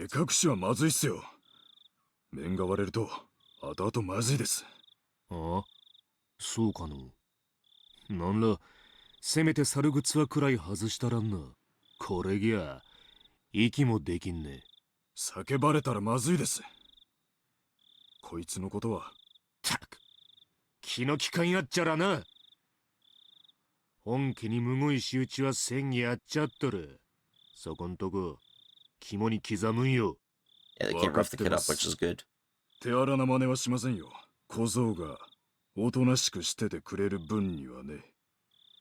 Man's hand prodded roughly and repeatedly at the boy's head. A rugged hand, unlike the affectionate one that had been stroking his head before. Just stay cooperative. If you struggle, there's no guarantee what will happen. That cliched threat was literally beaten into his head. Oof, poor kid, man. That's a lot to deal with. Waking up in a cheap hotel in the city was by no means pleasant. I remembered even during the long camping trips we had during grade school, I wanted to get home quickly, counting out the days left on my fingers. Waking up this morning, I was somehow reminded of that. He really just wants to get back to his wife, man. Was it a need to be with my wife when she gave birth, a particular type of homesickness? As a productive member of society, as a public servant bound to fulfill his duties, it was pathetic indeed. Those negative emotions faded as I downed my breakfast, which was surprisingly not half bad. Dude, breakfast food sounds good right now. I love breakfast food. The meeting with the informant that Oishi had provided would be tonight. Until then, I couldn't just be lazing around. The Onagafuchi Guardians was protesting the dam's construction in various ways. Included in this was a strategy for improving public relations, which could be categorized into two major forms, combative and peaceful. In regards to the former, as an attempt to keep law enforcement in check, they appealed to public sympathy by highlighting the oppressive and inhumane tactics of the police and the brutality of the riot squads. Sometimes it's like so much to read at once, my brain just bleh. The latter, peaceful, route stressed how precious the natural surroundings of Hinamizawa was, seeking people who would oppose the dam on environmental grounds. As a part of that, the village of Hinamizawa had invited celebrated zoologists and botanists, as well as environmental groups, to advertise the nature surrounding the town. According to news, in recent years, there had been a group calling itself Hinamizawa Nature Watching, setting up free sightseeing tours. Ooh, that sounds lovely. I'd have liked to have taken advantage of the opportunity, but when I called the village administrative offices, they said it was too late to apply for the tour, and they were still undecided as to when they'd be doing another one. Aw, rip. そうですか。次回の募集はありませんか。 Is that, I wonder if that's part of the reason why Tamatake always comes there to take pictures. 残念です。あんた、環境保護団体さんですか？それとも雑誌さんの人？いえ、個人です。個人？観光ですかね？観光みたいなものです。美しい自然を写真に残すのが趣味なんで、雑誌でとても貴重な自然が残っていると読んだので、楽しみにしていたのですが。I knew there was an article that had something like that written in it, but I hadn't actually read it. Was it this ad-libbed lie not going to work? However, contrary to my expectations, the person I was speaking to laughed happily. ならあんた、村はちょいと慌ただしいけど、歓迎しますよ。ぜひそうさせていただきます。ありがとうございます。Bit of a creepy laugh. But hey, at least he gets a sightseeing tour. あんた、明日は何ですか？お車？もしそうだったら、先にナンバーを聞いときますよ。台湾ないんですがね。Seems way too sus. That was probably related to the checkpoints they'd set up on the way to the village. Oh, true. If I didn't give them my license plate number, I'd most likely be hindered in various ways. I thought about using the car I'd borrowed from the prefecture, but I was lost on whether it was okay to tell them that plate number. I wouldn't. The Onagafuchi Guardians was beyond this incident. There was no guarantee that they wouldn't be able to find out who I was. I had to play it safe, so I elected to refrain from using the car. いえ、実は車ではないんです。 Smart man. バスか何かがあれば、それで行きたいのですが。バスならありますよ。もうすぐ廃線になっちまうそうですがね。そんでいらっしゃい。沖宮の駅から出ますよ。ありがとうございます。探してみることにします。本当、いつ来ます？Hinamizawaさん初めて？初めての土地じゃいろいろとご不安でしょう。教えてくれりゃ誰か行かせていろいろご案内させますよ。そんな、そこまでしていただくのは申し訳ないです。気にせんでください。これも村の自然さ守るための PR なんですから。Honestly, that's smart not to have just random people walking around. Judging by what I saw at the checkpoint, the villagers were at the very least wary of outsiders. That's why in order to move in and out of the village freely, I had to travel with somebody like Oishi or side with the dam protests. Having an interest in the natural environment surrounding the village tied into the peaceful type of PR that the village was using. I was a bit against having a watchdog attached to me, but that might actually work out in my favor. The entire village was fired up about the dam protests, so I might be lucky enough to hear some especially candid opinions from the residents.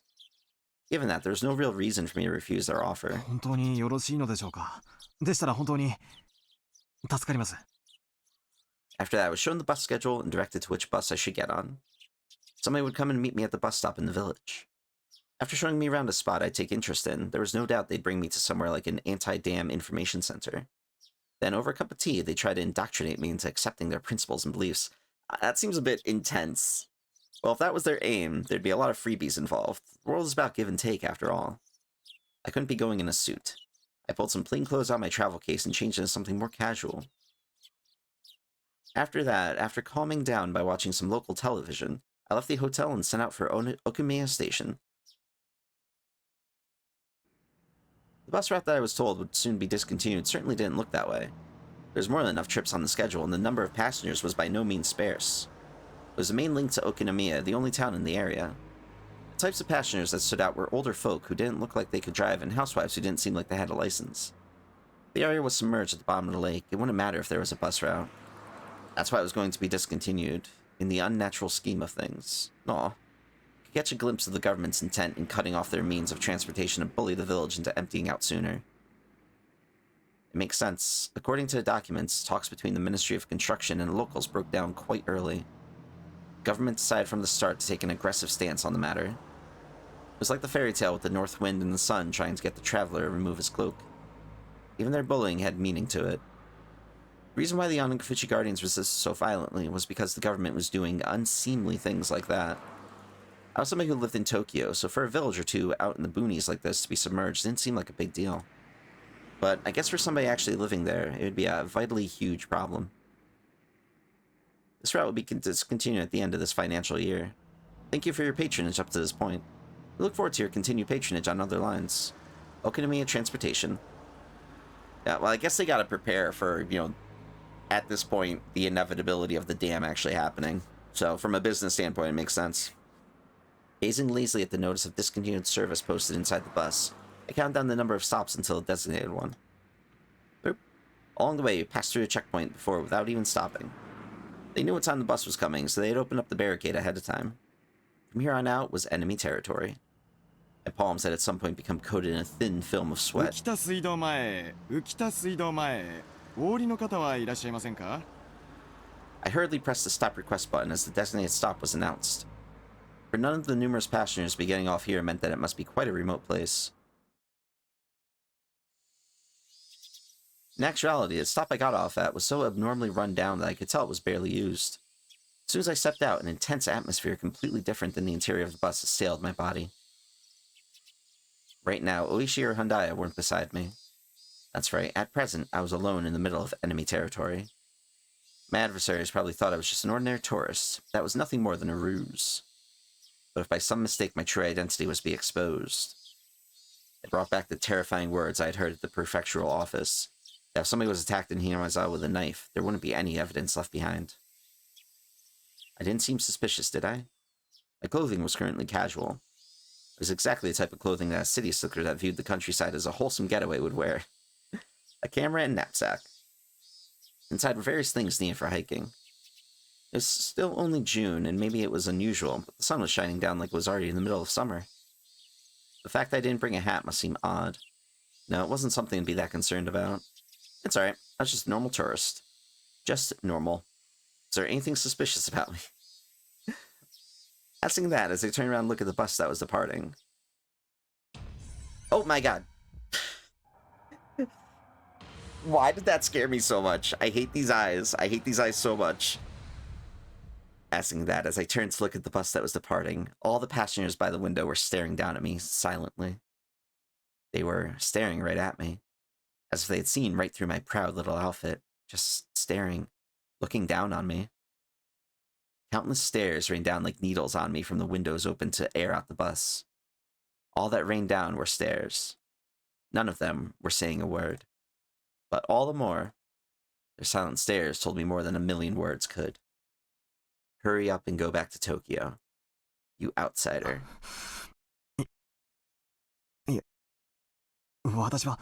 These eyes are so awkward. There was no reason for me to speak. My quiet voice was drowned out by the sound of the engine.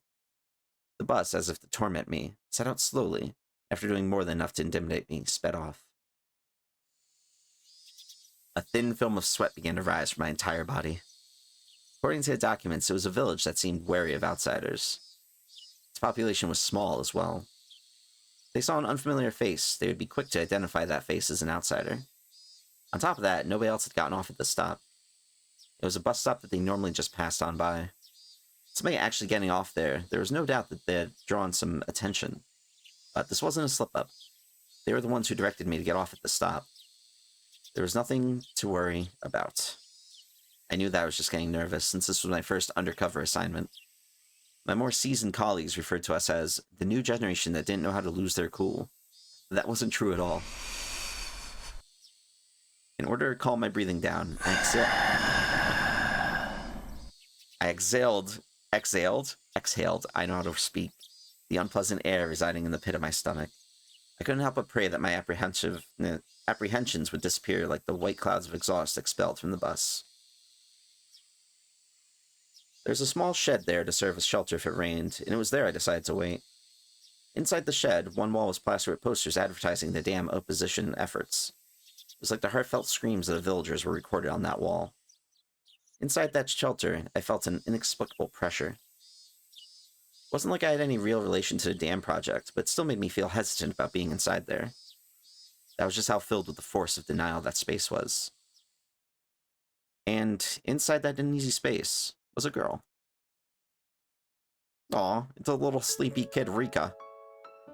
Inside that shed, covered in words written in broad brushstrokes berating the policies regarding the dam and calling for action, there was a girl sitting there with a drowsy gaze, as if half asleep. Two images clashed so much that I could only stand there dumbfounded for a moment, trapped in such a surreal environment. If I stepped inside, who knew what kind of oafish noises I would accidentally make? I couldn't be disturbing this girl's slumber like that.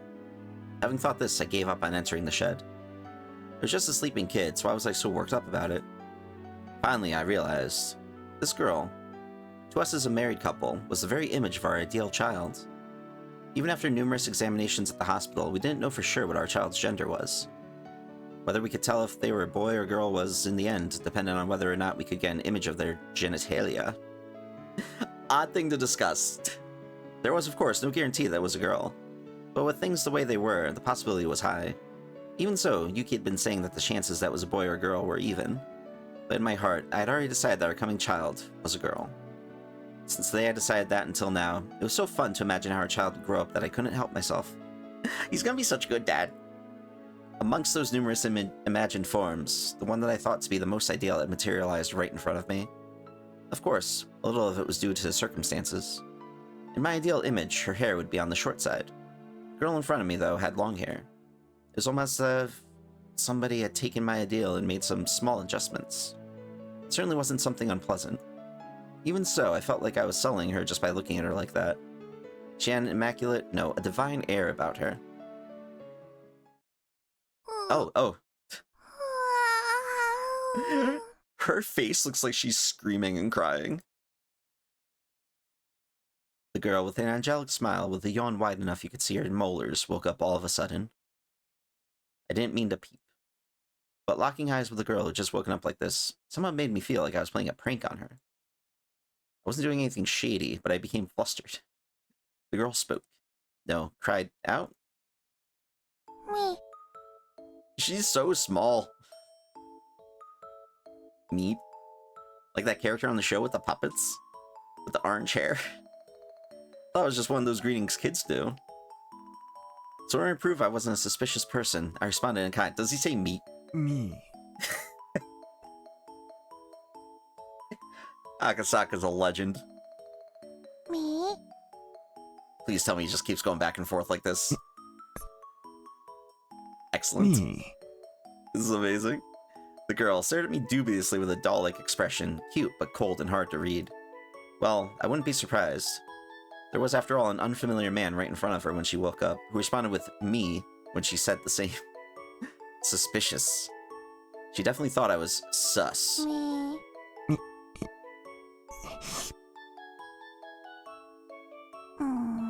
The glare. We were both at a loss for words. No, the only one lost was me. The girl in front of me, as if inquiring about my motives, stared at me intently. In this silence, I felt like I was the one who had to say something first. Damn it, this girl was way better at interrogating somebody than Oishi. Amazing. Guys, if you're trying to not be suspicious, do not make the first thing you say to someone be, I'm not anybody suspicious. That makes you sound so suspicious. Nipah. Nailed it with a little star. Nipah? He said it so quick. What I could have only described as a cold expression suddenly blossomed into a smile, one that soon infected me. You might be familiar with the term angelic smile. To me, it was like that phrase was created just to describe the smile she gave me. The girl smiling while saying Nipah probably wanted me to return the favor in kind. Please say it, please say it, please say it. With the star and everything on the subtitle. That's right, this was a kid's form of communication. Having the other person emulate what you just did was a rudimentary form of mutual understanding. Nipah. It had the star, I'm so happy. Nipah. It was a beautiful afternoon in the early summer. What was I doing?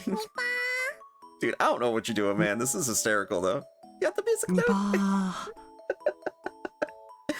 Oh, this is art. Well, whatever. This was interesting in its own way. If making somebody happy with just a smile was the work of angels, then this girl was definitely one of them. I couldn't help but pray that my own child, who was soon to be born, would grow up to be like this girl. That strangely gentle moment was finally brought to the end by the arrival of a car. An older person waved at me from the driver's seat, a dry smile plastered on their face. Old person. 昨日お電話くださった観光の方ですかね。あ、はい。お待たせして申し訳ねえ。いや、野良でちょいと遅れましてね。したらとお乗りくださいな。天気もまんた崩れそうだから、ちゃけちゃけご案内しますよ。天気ですか？ああ、ここいらは崩れると早いよ。I was gonna say, like, it looks very nice out. まあ、夕立になるかもな。そうなったら、ほんと写真さ撮るところじゃなくなるでしょ。ほら、乗って乗って。Turning around, the girl was standing right behind me with an intrigued expression. Her body language somehow reminded me of a stray cat that followed you around after you played with it a little. So charming. リカちゃまじゃねえですか。ありがたや、ありがたや。It's like being praised as like a god, and she's like, Nipah. Makes sense.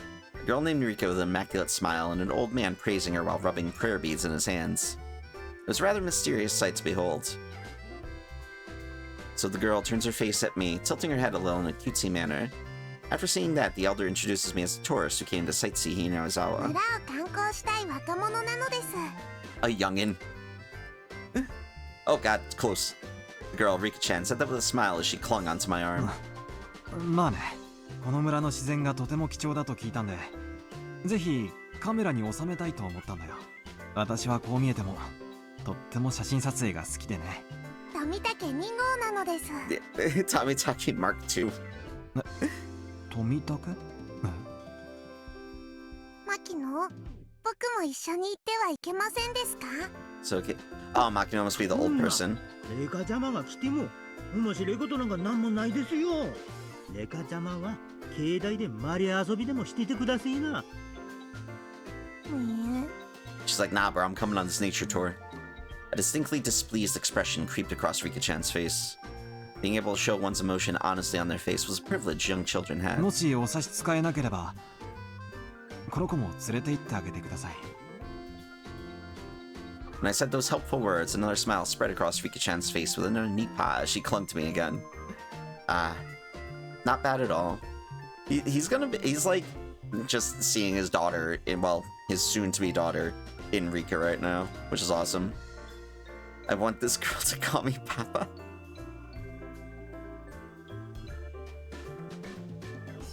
Alright. Now it got a bit weird. just a little bit.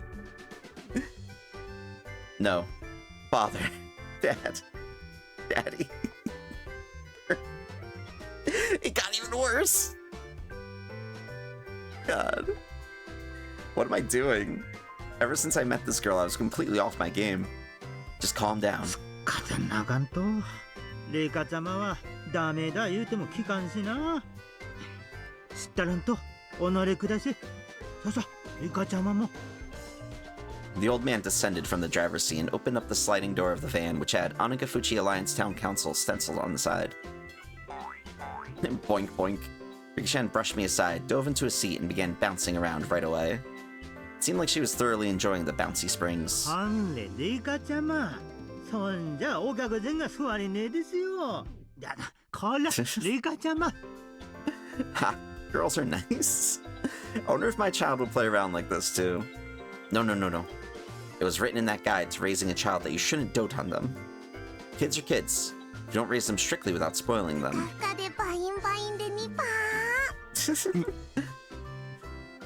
Nipah. He just keeps saying it. I'm definitely going to be a terrible father. It was decided that I would be a doting parent before my child was even born. そんじゃお客さん、風景の綺麗そうなとこで適当にご案内しますよ。お昼は食べましたかいね？ええ、ホテルで軽食を。そんですか。では参りましょうかね。Hinamizawa観光に出発なのですよ。わーいなのです。君はリカちゃんでいいのかい？そうなのですよ。フルでリカと言いますです。もう繰り上がりの足し算とかもできますですよ。That's impressive. I can't even do that. ああ、そうなの。I wonder how long it's going to take him to put the Furude name together. それはすごいな。お指とかは折ってませんですよ。ちゃんと暗算でできますですよ。The way she insisted upon that was just too cute. At some point, the nervousness I had about being alone in enemy territory had evaporated like it was never there at all. I had to be at least a little thankful that I met this girl. じゃあ出発しましょうかいね。Hinamizawa大自然ウォッチング。The old man stepped on the gas with a great deal of gusto. Yeah, tour time. Aw. Just a bunch of random pictures. I love it. Look at this lovely scenery. Got a little shed there and some grass. Got some trees and the top of Rika's head in the corner. Another house / shed with a trail. A river. Or stream. Some clouds. Some more stream / river lake thing with rocks. The old man, who was apparently named Makino. Was he the same Makino that was listed as the auditor of the Onagafuchi Guardians? Showed me around places that were all breathtaking. Even though I wasn't really here for sightseeing, I couldn't help but be impressed. First of all, this was different from the simple scenery of a city. The scenery of a charming village like this, no matter how mundane it seemed to the villagers, had a tranquil appeal to it.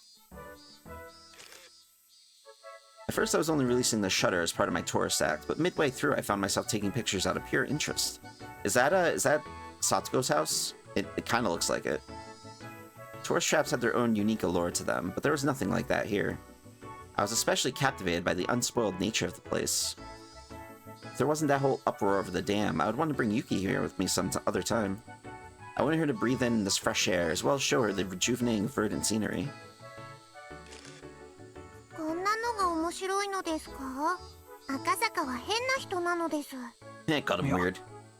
こういう円筒状の郵便ポストなんてどことなく漂うノスタルジックな雰囲気は渋いと思わないかな。ひなみざわは楽しいですか？まあ楽しいよ。退院したらぜひ家内を連れてもう一度来たいよ。その時には生まれている子供も一緒に。今は出産を控えて入院しているんだ。予定日がもうすぐでね。君みたいな可愛い女の子だといいんだけど。お客さんはもうすぐおめでたですかいね。そんないけねえよ。奥さん惚れ出してこんなとこに遊びに来てちゃ。Oh yeah, it's gonna sound super weird now. I was momentarily at a loss for words. It was exactly how Makino said. There's no good reason for a man who was waiting for his wife to give birth to be playing around idly in this place. Did I slip up? Just say you needed to get away for a bit or something. Hinamizawaへの旅行は前々からの予定だったんで、妻の家族が付き添ってくれているから大丈夫だし。そんなに前から予定してたんなら、マジかね、間に合わんとかいね。Akasaka, bro, you gotta watch it, man. 窮屈な思いさせんと、綺麗な観光バスで回れたのね。Didn't seem as if Makino was actually digging for anything. But if this conversation continued any longer, it would put some unexpected holes in my cover. I halted the conversation by pretending to take another picture. じゃあ、最後の一番景色のいいとこさ案内しましょうかね。It was slightly before evening, the sun was still burning brightly, but a cool breeze had begun to mix itself into the air. It seemed my exploration of Hinamizawa with Rika-chan was just about done. 一番景色のいいところですか？そんなリカちゃま、境内からの景色さを置いて他にはありませんやね。Hearing that, Rika-chan smiled even more. では、赤坂を僕のお家へご招待なのです。リカちゃんのお家って？神社ですよ。古で神社。高台にありましてね。景色さ見られるんですよ。古で神社。The girl who called Furude Shrine her home, Rika. If I remember correctly, her full name was Rika Furude. Now he's finally putting the pieces together. And Furude was, that's right, one of the three families. Even if the Sonozaki family is said to hold all the actual power, it was still one of the old houses that held some authority. No, more important than that right now was Furude Shrine. If I remember correctly, Oishi had told me, within the grounds of the Furude Shrine, there were the offices of the Onagafuchi Guardians. And since the land around the Furude Shrine was private property, the police couldn't set foot there heedlessly. Furude Shrine, where even Oishi couldn't simply set foot into. The main base of operations for the Onagafuchi Guardians. I had been given the unexpected opportunity to enter there. I couldn't have asked for more. 楽しみです。ぜひお願いします。じゃあ、酒々参りましょうかね。天気も少し怪しいですからな。The sky had suddenly become overcast. It wouldn't be odd if it started raining soon. The cicadas, as if trying to finish the daily allotment of chirps before the evening, cried out even more fervently.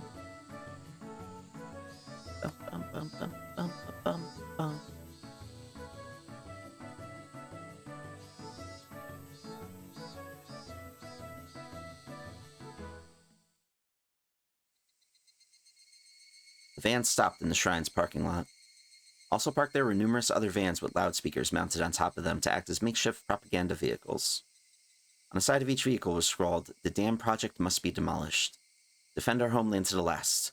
No Oishiro-sama's anger." Or a slogan of similar kind. It gave the feeling that even without using the loudspeakers, there was enough to overwhelm any onlookers. Vertical banners were erected in various places. Contents of those banners were similar. They were all objections against the dam or crude insults towards the government. There were horizontal banners, placards, and so on and so forth. They proclaimed that without a doubt, this was the headquarters of the Onagafuchi Guardians. For Rika-chan, however, this hectic place was also her home. 着きましたのですよ。ただいまなのです。Rika-chan crawled over my lap and exited the vehicle first. Makino noticed I was looking at protest じ banners. ゃあダム反対運動の事務所も兼ねてましてね。こんな風景もあんたらには反安保闘争みてえで懐かしいでしょ。Student movements against government policies, movements that bordered on terrorist activity, were at one time commonplace, if only in order to garner global attention. Students holding out in lecture halls, brawling with the riot squads that charged in. It was an age where wasting one's youth like that was widely considered a road to glory. It was slightly before my time. 私は別に活動家ではありませんので、普通に学び、普通に卒業しました。国の政策にあのような暴力や立てこもりで対抗しようというのには。はあ。あんた、それはそれで立派な意見さお持ちだね。政策に意見したかったら、同じ意見の政治家に投票するか、自ら政治の世界に飛び込み、正当な手続きを持って意見を主張するべきであると思っています。Other during this entire conversation, Rika's just standing there awkwardly. それが民主政治の原点です。それに、暴力で挑戦するなど、あってはならないと思います。For a youngin, you have some fine beliefs. I saw that feeling of respect reflected in Makino's gaze. That moment, something tugged at my sleeve. 赤坂が何を言っているのか全然わからないのですよ。He's gotta be so bored. Rika-chan, feeling she was the only one who didn't understand the conversation, had a look of displeasure on her face. That expression was so charming, I had to keep myself from grinning like an idiot. It's often said that a father wants to spoil his daughter rotten. I think I understood that feeling very well. ごめんね。リカちゃんには難しい話だったね。日本は平和の国だから、自分の言いたいことは平和的に訴えなきゃいけない。暴力で訴えてはいけないということさ。Probably the wrong village to say that in. Just throwing it out there. No matter how much I explained, a girl who was just boasting about being able to carry digits over when adding things probably wouldn't understand. Probably wasn't something to talk about in front of Rika-chan anyway. では赤坂、her face just changed. 僕たちの村はどうやったらダムに沈まなくなるのですか？ Alright. Yep. Rika-chan just squared up like, bitch, what you say? Even if I regretted my careless words, it was too late now. Here I was, at the main headquarters of an organization, telling them their way of doing things was illegal. Preaching that violence was not the answer.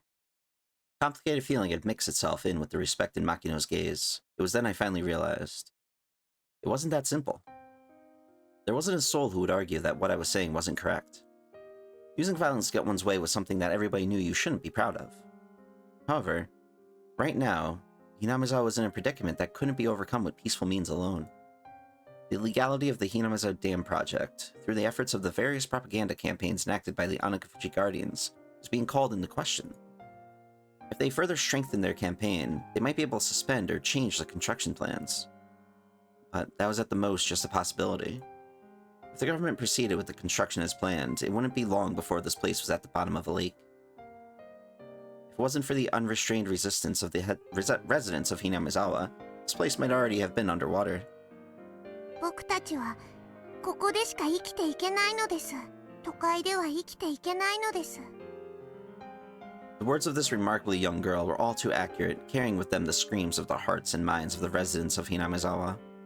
Of course, there's nothing I could say to respond to that. I could only respond to Makino and Rika-chan's heavy words with silence. すみません。よそ者が気安く言えるような問題ではなかったですね。謝罪します。Makino, unsure of how to reply for a while, could only laugh pointlessly. More awkward laughter. お客人たちのようなよそに住んでる方々には関係ねえことです。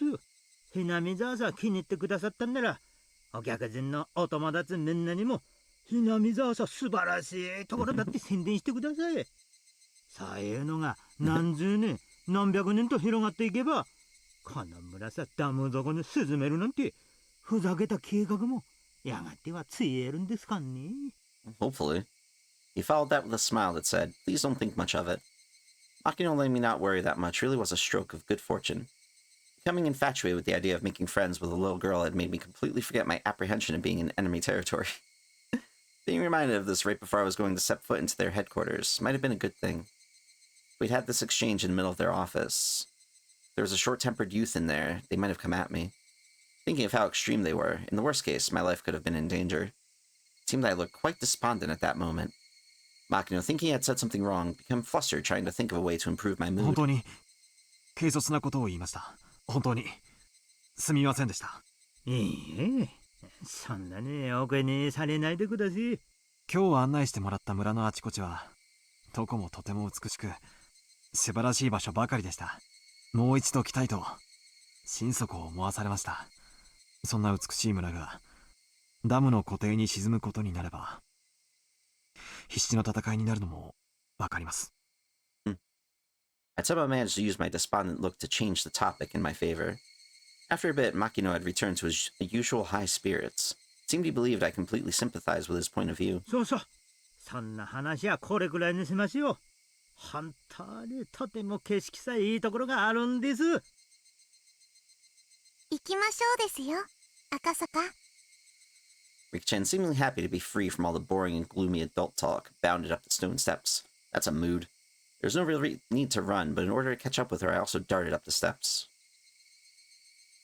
There were several tents belonging to the town council erected on the shrine grounds. Inside the tents were several folding tables and chairs, and a number of the older town council members were livening things up with chit-chat. They weren't saying anything incendiary like, the dam project must be destroyed. It was just some relaxed idle chit-chat between local geezers. The normal sort of calming scenery. That does sound super relaxing, not gonna lie. At the entrance of a shed that looked like a meeting place, there was a large sign erected with Onigafuchi Guardian Headquarters written in bold brushstrokes. That was their base of operations. To be honest, it was a bit of a letdown. He asked me what I'd been imagining. It's a bit embarrassing, but I have thought it would be something much more dramatic. With barbed wire fences and barricades. Oh, you mean the Sonozaki house? My first impression of the place, though, was completely different from that. It looked like a simple backwater town hall. It didn't look like anything other than exactly that. The old folks who were chatting had noticed Rika-chan's presence. リカちゃまじゃないの。もう子供はお家に帰る時間だよ。ここは僕のお家なのですよ。She's like, bitch, I'm home. The old folks guffawed, and she wasn't wrong. From that exchange, I could tell that this Rika Furude girl was loved by everybody. Makino-san, その人? Oh, that's a cool sprite of him. That's awesome. That looks really good. 電話をくれた観光の人は? そんですよ。こちら村長さんに、HinamizawaのKimeyoshi村長さん。He smiled brightly, but there was no mistaking he would be scary if he got angry. By the looks of things, this old man was the president of the Onigafuchi Guardians, none other than Kichiro Kimeyoshi himself. ようこそHinamizawaへ。いかがでしたか？静かでゆっくりしたところでしょう。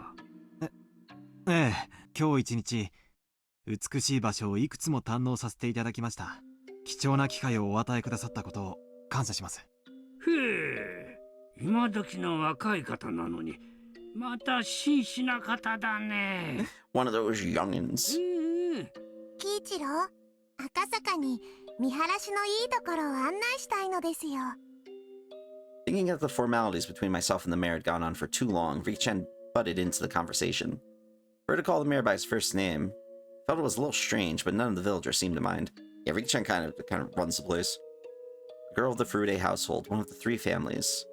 She was probably different than the average villager. 赤坂、こっちなのですよ。Riki-chan tugged at my sleeve. Not resisting, I allowed myself to be pulled over, and waiting for me was a magnificent view. これは That really is just such a nice view. すごい。I would love to go see this village, like, in real life one day, but flying is terrifying for me. There's an observation deck that looked down on the village. They, knowing that this was the best view in the entire village, kept quiet as I stood there awestruck. I was holding a camera, but had completely forgotten to even glance through the viewfinder. This view, no matter what kind of film it was printed on, wouldn't be able to show everything. If there was a way to explain it, it would only be what I would be able to put into words. It's just such a breathtakingly spectacular view that I struggled to find a comparison. For a while, I was left awestruck. I could only stand there and wonder. A cool breeze helped abate the heat rushing through my body. That comfortable sensation also left me speechless. Riki-chan, who had been holding onto my sleeve the entire time, spoke. 僕の一番のお気に入りの場所なのですよ。As she said that, she showed me another adorable smile. Aw. The smile seemed very fleeting. She asked why. That was because the view from her favorite spot would eventually be submerged under the deep green waters of the dam こ reservoir. んな村が湖底に沈むことになってるなんて信じられないよ。I said it quietly so only Rika-chan could hear it. I regret it as soon as I did. Those words were all too cruel. However, Rika-chan didn't let them cast a cloud on her expression. In fact, she replied with a smile. 沈みませんよ。ダム計画なんて必ずなくなっちゃいますのです。 It was just like a little girl to say something like that. There was no basis for her saying so. It was just her wish. 赤坂はこの村が沈んでしまうと思っていますか？沈んでほしくなんか。I knew how important the dam was. I knew that was necessary. I just didn't want to recognize the sacrifices that would be made. I agreed with the project in general, but couldn't agree with some of the details. But if it meant that this girl's beloved scenery wouldn't be taken away from her, I might be able to object to the dam. I might be able to ignore the interests of the nation, the development of Japan, all for the sake of one girl's smile. He's gonna be such a good dad. I'm not really much of a humanist, but how sentimental of me. 沈みませんよ。ダムの計画はもうすぐなくなりますですから。 Her words weren't just hopes and dreams, but were seasoned with a hint of resolve, as if she was talking about an unchangeably predetermined outcome. As surely as the sun rising in the もう east. すぐなくなる？ Wanting to ask her why she believed that, I turned around. はい、なくなりますのですよ。どうしてそう言い切れるんだい？それはなのです。She seemed to want to answer, but as though unable to find the right words, she swallowed back what she was about to say. 赤坂が何をしてもしなくても、ダム計画は今年で終わりになってしまうのです。もう決まっていることなのですよ。That was a lie. If something like that had already been decided, then the Onagafuchi Guardians would have no reason to continue existing. From my point of view, it was like they were doing nothing more than throwing themselves into an endless battle. If they knew the dam project was cancelled, it would feel much more relaxed around here. This village, though, could hardly be called relaxed. For evidence of that, I just had to remember how charged the atmosphere was at the checkpoint or at the bus stop. The villagers, with their misplaced resolve, were still fighting. And this girl, even knowing the villagers' grim resolve, had already declared their victory. The villagers throwing themselves into this endless war, and this optimistic girl who said they had already won. That contrast was somehow strange. どうしてそう思うんだい？何か確信があるなら私に教えてくれないかい？ Rika-chan stayed silent for a while, seemingly choosing what to say. だって。だって。 'Cause why? She looked like she was lost on whether she should continue or not. As if she was troubled on whatever it was okay for her to say, that kind of expression. 決まっていることなのです。他に言いようがないのですよ。決まっているって言ったって。 It really is just like a little girl to say something like that. I couldn't believe it was actually true. She was the only one saying such things with such confidence. My real mission, that I had forgotten about during this fun-filled day, resurfaced at the back of my mind. The kidnapping of the minister's grandson. Had the Onagafuchi Guardians kidnapped the minister's grandson and already succeeded in negotiating the cancellation of the dam project? Did Kimiyoshi actually already know that and was just playing dumb?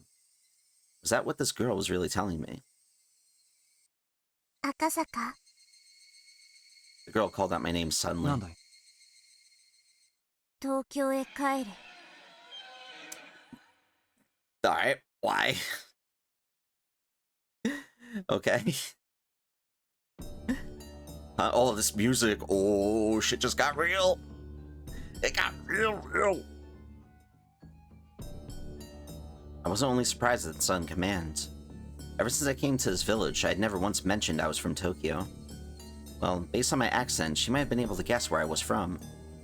What was I getting so worked up over? It was probably the sudden and complete change in her demeanor. あなたはさっさと東京に帰った方がいい。 Her voice is so, like, creepy. Something about it. でないとひどく後悔することになる。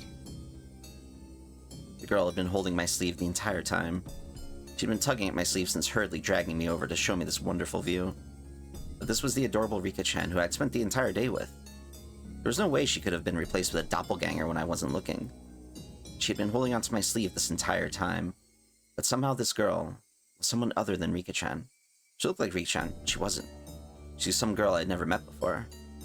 That girl told me in an indifferent voice that I would eventually regret coming to this village from the bottom of my heart. それがあまりにもみすぼらしくて、今のうちから警告してあげているのです。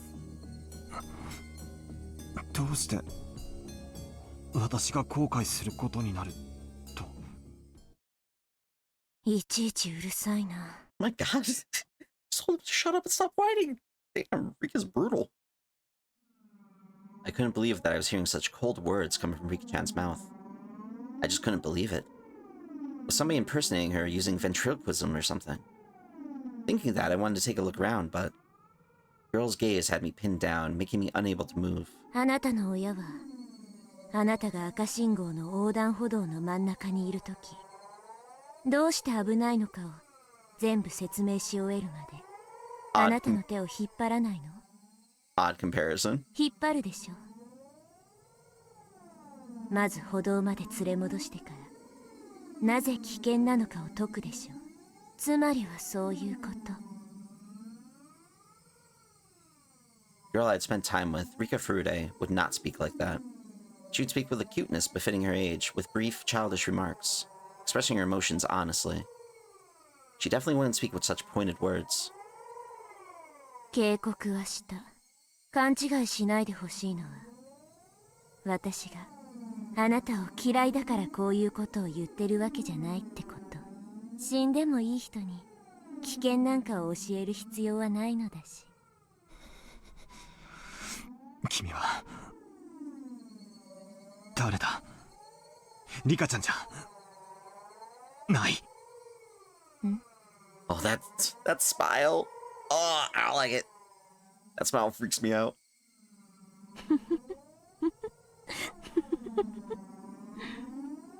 As soon as I accused her of not being Rika-chan, she let out a strange, quiet giggle. Oh. It was a laugh not befitting of a child of her age. It was like she was possessed by something.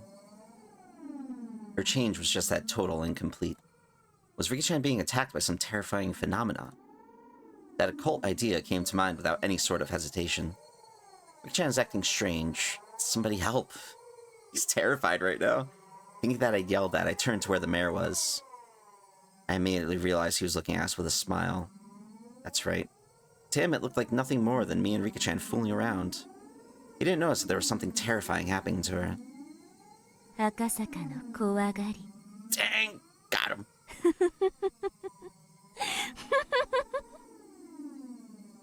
The girl had obviously grasped that I was afraid. Noticing and calling me a coward, she laughed again. That cackling girl, approaching me in a strange manner while still laughing, lost her balance and fell flat on her face. Bonk. Rika-chan fell down. If it was just a while before, I would have extended a hand to help her up without hesitation. But now, extending a hand to this ominous girl who looked like Rika-chan but wasn't, required a bit more courage than I had at the moment. Me. Oh, she's back to normal. The girl cried out thus. She then squirmed upright and dusted herself off. Afterwards, she looked around restlessly as a blank expression crept across her face. You've gotta be kidding me. Was she making fun of me? That way of acting. It was as though, after being possessed by something, she had lost her memories of what happened.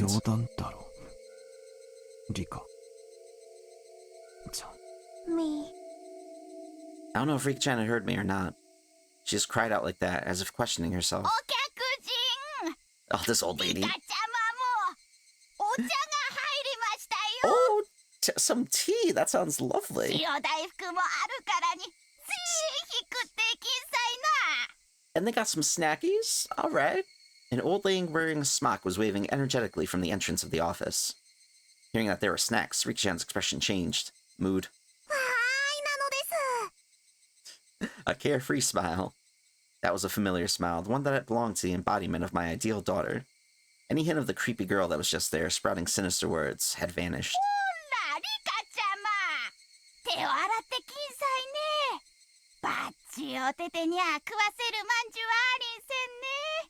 ちゃんと洗いますですよ。Rika-chan responded with vigor, running off to the washing station that was along the side of the office. She stopped halfway, turning around to call out to me. 早く来ないから、僕は赤坂の分までおまんじゅうが食べられてホクホクなのです。 That's rude. Akasaka just has no idea what's going on. お手手を洗わない人はおまんじゅうが食べられないのですよ。 No matter how you looked at it, that was Rika-chan. Those words and the way she had said them, no matter how you heard them, they were definitely Rika-chan's. ほんでお客人、大人なんだからお手本を示してやってくださいな。 The old lady urged me to wash my hands. Without any resistance, I lined up beside Rika-chan at the wash station. Splish splash. I stared at Rika-chan, intent on washing her hands properly like she had probably learned at school. みー、間違っていますか？間違いって。 Yeah, she has no idea what she was just talking about before. 僕のお手手の洗い方です。金シールを4個しかもらったことないです。 I want a gold sticker when I wash my hands. 僕はお手手を洗うのがきっと下手なのですよ。間違ってなんかないよ。それだけしっかり洗えてれば十分だよ。それだけではダメなのですよ、赤坂。ちゃんとたわしを使って爪の間の赤も落とさないと金シールはもらえないのです。 That's a bit extreme, though. You don't have to do that every time you wash your hands.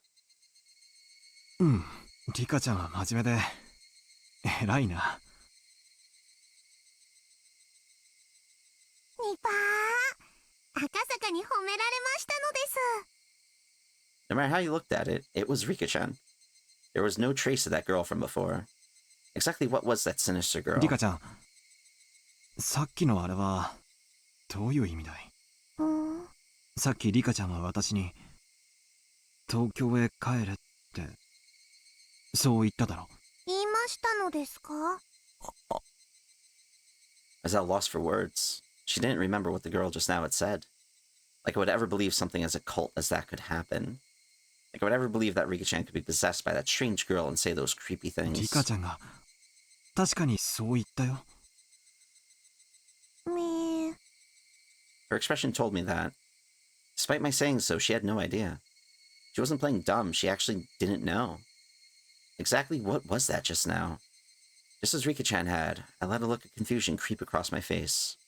The two of us, both looking like we had no idea what was going on, must have certainly been a humorous sight to behold. While partaking of tea and snacks, I was shown a propaganda film shot by the Guardians that highlighted their resistance efforts. Older folks talked passionately on how long and grueling the fight against the dam was, but they fell on deaf ears. I was transfixed by Rika-chan, who had heard these stories countless times before and was nodding off. Eventually, Rika-chan noticed I was staring at her and smiled as she rubbed her eyes. That smile was Rika-chan's after all. There was no hint of that sinister shadow. After that, my unreasonable fear of Rika-chan lessened with the passing of time, but I could no means forget what happened. It eventually grew dark. The mayor said that they had prepared dinner, but I said I would come again tomorrow and took my leave. I had to return to the hotel and file my regular report with the section chief. そうですか。では、また明日もぜひいらっしゃい。They're being so nice to him, man. It's awesome. お電話さくれれば、すぐに迎えを出しますんでね。I think it's like getting along with them. ご好意感謝します。ぜひ明日も遊びに来ようと思います。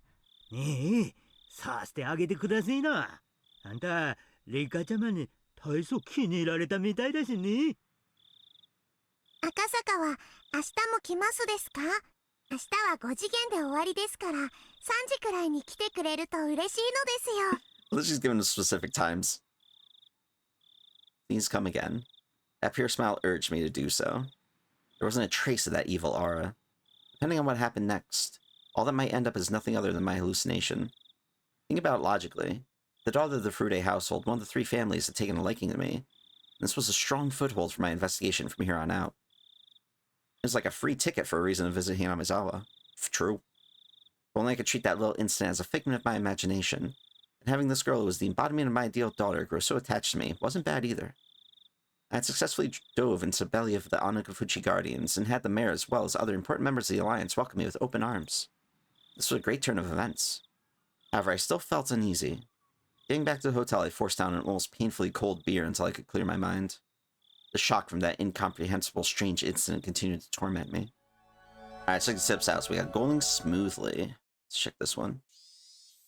The sound of the car grew closer, followed by the sound of it braking as the engine cut out. At that moment, his up until now lackadaisical footsteps grew decisive as the man in the room dashed up to the wall beside the window and carefully peered outside. It was his comrade's car. Even so, he still didn't relax his guard. Eventually, the sound of footsteps approached the door. Thump. Thump, thump, thump. It was the passcode. Oh, is this where they're keeping the kid? After the locks were undone and the door opened, a man appeared, his arms laden with swollen plastic grocery bags. Bags in his hands had 7 Smart written on them, with bread and milk cartons able to be glimpsed within. Contents of those bags were then spread out over a sheet on the floor.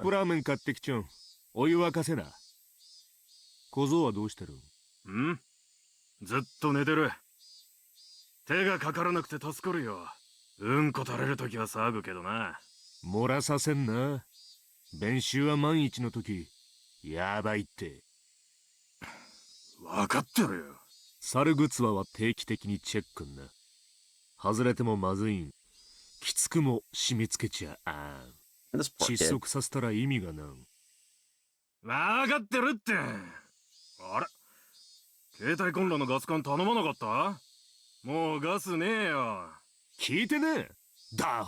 You idiot.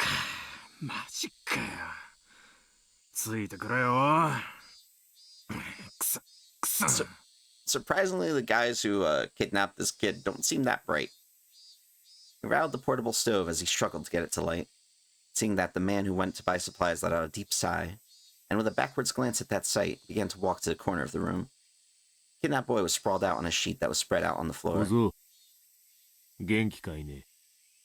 Of course, the man didn't assume the kid was able to hear that question. That's because the boy's ears were plugged, with his eyes and ears thoroughly covered by packing tape. Oh, it's gotta be terrifying. Also, his mouth was gagged with a thin, twisted-up towel. Because of that, the boy was unable to close his mouth properly, his cheeks sticky with his own saliva. Oh, that's gross. I feel so bad for him. Of course, that wasn't the only reason. Both his arms were tied tightly behind his back with a leather belt.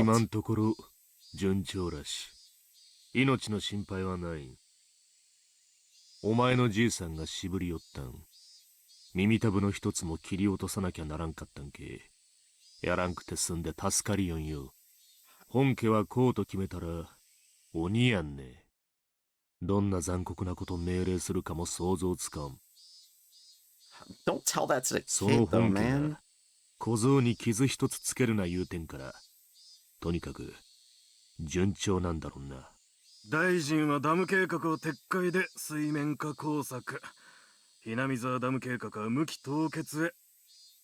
That's good.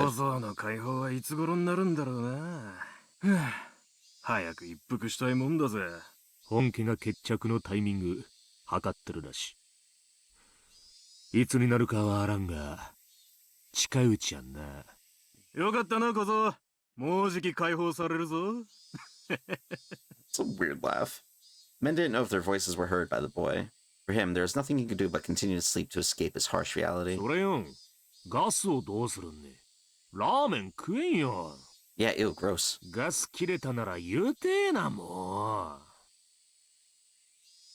Nasty.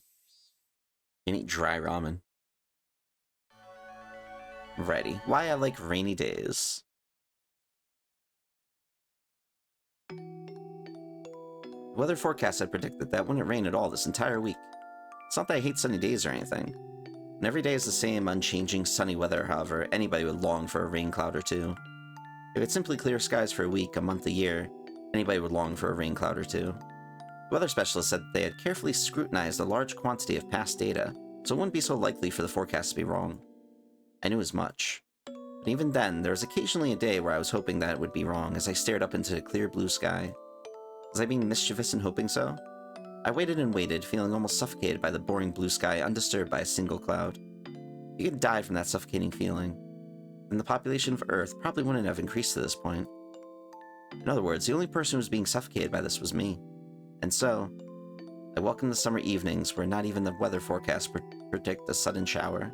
If I were to explain it like this, would you understand a bit more about how I feel? Let's say that tonight's dinner was going to be curry rice. Why are we in Keiichi's house all of a sudden? When you're called down to the dinner table, what was waiting for you instead was eggplant and bell pepper stir-fry.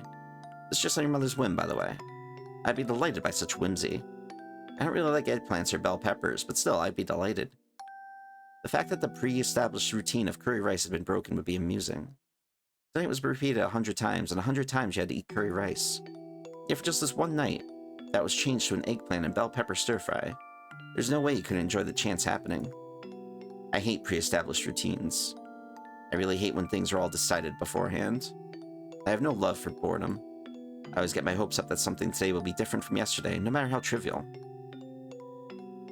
It's been decided this entire week starting today was going to be clear skies. Weather forecast decided upon it, so the god of weather must also feel obligated to do so. But who's to say that a rain cloud might not just show up one day on a whim? It's something that nobody can say for sure, but because that thought remains in this world, a creature such as myself can continue living without being suffocated. Tomorrow will probably be a hot and clear day. However, I'm the only one that knows that predetermined fate, even with but a slim 1% chance, sometimes changes. Hoping for that 1%, I hung up upside-down weather charms on my sunlit eaves throws. In the end, I spend my days waiting for those unexpected things in life to happen. I pondered why I was hoping for it. Why was I hoping for a rain cloud? The answer was simple. I've had my fill of clear skies. Then why was I hoping for a rain cloud? The answer was simple. The fact it was going to be sunny tomorrow was boring. So why was I hoping for a rain cloud? Why is this worded like Berncastle's poems? Sus. In the end, it doesn't really matter whether it rains or shines tomorrow. Basically, it was just that the rain would water my heart, which was withered from boredom. That's why, rather than TV drama where the plot's already been decided, I prefer to look up at the sky. I think that was... I don't know. That was weird.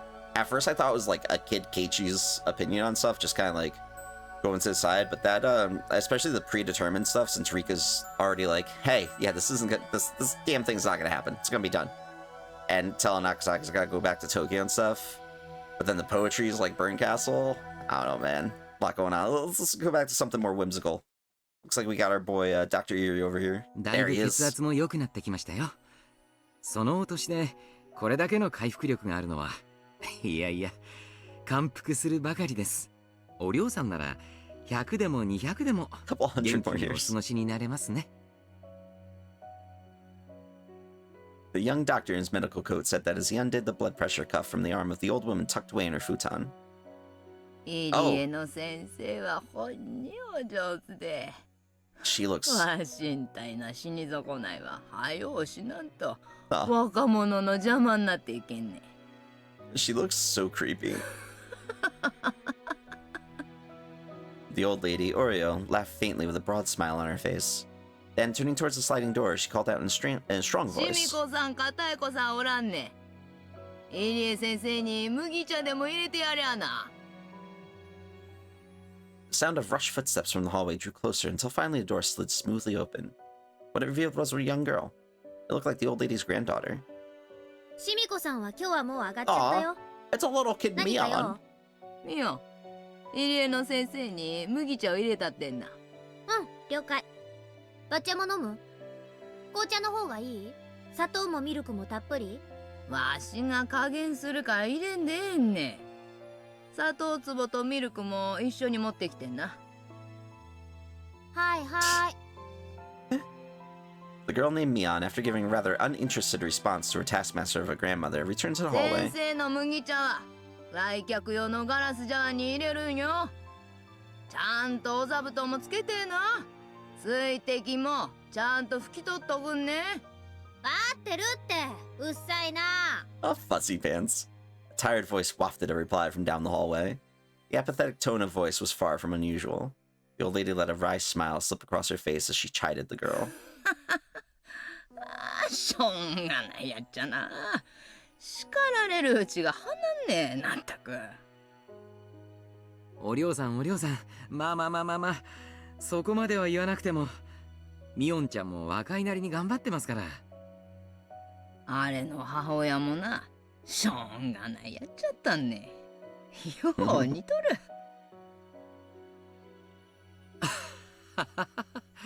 で、その母親の母親もまたそっくりなんじゃないですか? I love Dr. Yu so much. The old lady burst out laughing. Her expression showed she hadn't taken the comment the wrong way. 先生、申し訳ない。症状開けてもらえんけんね。風が涼しそうだわ。Cool chirping of the Higurashi had at some point started leaking through the gap in the doorway. Yuri stood up and opened the door a bit. Oh, it looks lovely outside. A refreshing breeze pushed out the stale air that had built up in the room. 日中はだいぶ暑くなったように思うんですが、まだ朝夕は涼しいですね。夕べは少し肌寒いくらいでした。そんな朝夕もまた、Hinamizawaのいいところな。Yuri replied with a smile as he returned to sit on the cushion beside the old lady. And then the two of them, for a little while, soaked in the voices of the Higurashi. わしゃ100まで生きにせ。もうしばらくは死ねんよ。ダムの件。国が一度決めたことを撤回するのはなかなか難しいでしょうね。国のやることはな、いつの世もイシウス回すみたいなもんね。そんでもだいぶ重いやっちゃ。イシウスです。知らんねか、イシウス。What's a millstone? He quickly affirmed that of course he knew what the old lady was talking about. Does he, though? For he knew full well that Oreo didn't like having her stories interrupted. 国のイシウスはな、okay. なんでもゴリゴリ引いちまう。大したもんよ。でもな、簡単には回らない。重いイシウスなんねんな。たくさんの人間が、せーのってやって、ようやくじりじりと動き出す。そんなイシウスなんよ。He pursed his lips, listening quietly to what she was saying. Eventually, Mian returned with some tea laid out on a tray. Seeing that Oreo was talking and in a good mood, she quietly knelt down and laid out the sets for the barley and black tea, careful not to だ interrupt. から、一度回り始めたら、簡単には止められんね。回し始める一番初めが、一番重い。It's a good, I'm drawing a blank on the term, そ but れ it's が good 嫌だから、 comparison. みんな手を休めんと、ゴリゴリ回し続けるんね。摩擦係数の話でしょ。確かにバッチャの話、理屈はあるね。ちゅうことはだ。何かの間違いで、突然イシウスが止まっちまったら、また回すにはどえらい力がかかる。ちゅうこったな。Makes sense. So if they interrupt the damn deal right now, it would take a long, rough time for them to actually get it back up again. 確かに一度中断した計画をもう一度動かすのに必要なエネルギーはかなりのものでしょうね。簡単には止められんイシウスだけどな。一度止めれば二度とは回らん。そういうイシウスよ。イシウスを止めるいい手があればいいんですがね。Neri responded with that. Mian and Old Lady suddenly sunk into silence. Neri, instinctively thinking he had said something rude, searched in a small panic for the words to correct himself. That silence wasn't the result of rude words. What crept across Mian and the old lady's faces were contemptuous smiles. Ooh, okay. Oh, they're close. They're way too close. Oh. The atmosphere surrounding Yuri suddenly froze, leaving him flabbergasted. Thinking at the scornful smiles creeping across both their faces was the result of some mistake of his, he could only grow afraid. Silence. Just awkward laughter. It hadn't been that long at all since he was enveloped by silence. However, unable to stand it, Yuri could only let out a weak laugh. Yuri's laugh eventually spread to Mian and the old lady. Not knowing exactly what they were laughing at, their laughter left a lingering chill. The only ones not laughing were the Higurashi, who continued their simple and unchanging course. Phone suddenly rang. I woke up in a hurry. Clock read 9 p.m. しまった。定時連絡の時間を過ごした。Oh, did you go home or back to the hotel and just took a nap? I picked up the receiver. 赤坂様、外線からお電話が入っておりますが、おつなぎしてもよろしいでしょうか。ご同僚の加納様と申されております。I knew it. I didn't call in, so they had phoned す me. みません。繋いでください。かしこまりました。おつなぎしますので、一度受話器を置いてお待ちください。After I put down the receiver for a few seconds, the phone began to ring again. はい、もしもし、赤坂です。赤坂くん、可能です。お疲れ様。定時連絡がなかったので、こちらからかけました。そちらの状況はどう？ Leaving the lecture for later, my senior coworker got straight to the 今日 point. は、Hinamizawa村へ実島に行きました。観光客を装うことで、村長以下の何人かの主同盟の要人との接触に成功。何も聞き出すには至りませんでしたが、好印象を得て、明日以降へのつなぎを作ることができました。そう。なかなか手際がいいね。赤坂くんのどこか初々しい感じが、むしろ武器になったのかもしれないね。まずは、上守備ってところかな。比較するほど経験がないので、上守備かはわかりませんが、とりあえず、今日のところは順調だと思います。県警での情報や、地元警察の公安での情報と照らして、どう？鬼ヶ淵死守同盟は白っぽい？ Still didn't know. I should have been able to say that immediately. I only had to say that, but for some reason, I hesitated. まだ調査中ですので、なんとも。そう。なるべく早めにね。わかってると思うけど、今夜が終われば、誘拐から丸4日が経過する。Yeah, that's a lot, man. That's a lot for the kid to deal い with. つが時間切れという明白な区切りはないけど、時間の経過は確実に我々の状況を不利にしていく。それは分かってるよね。ええ、分かっています。迅速に。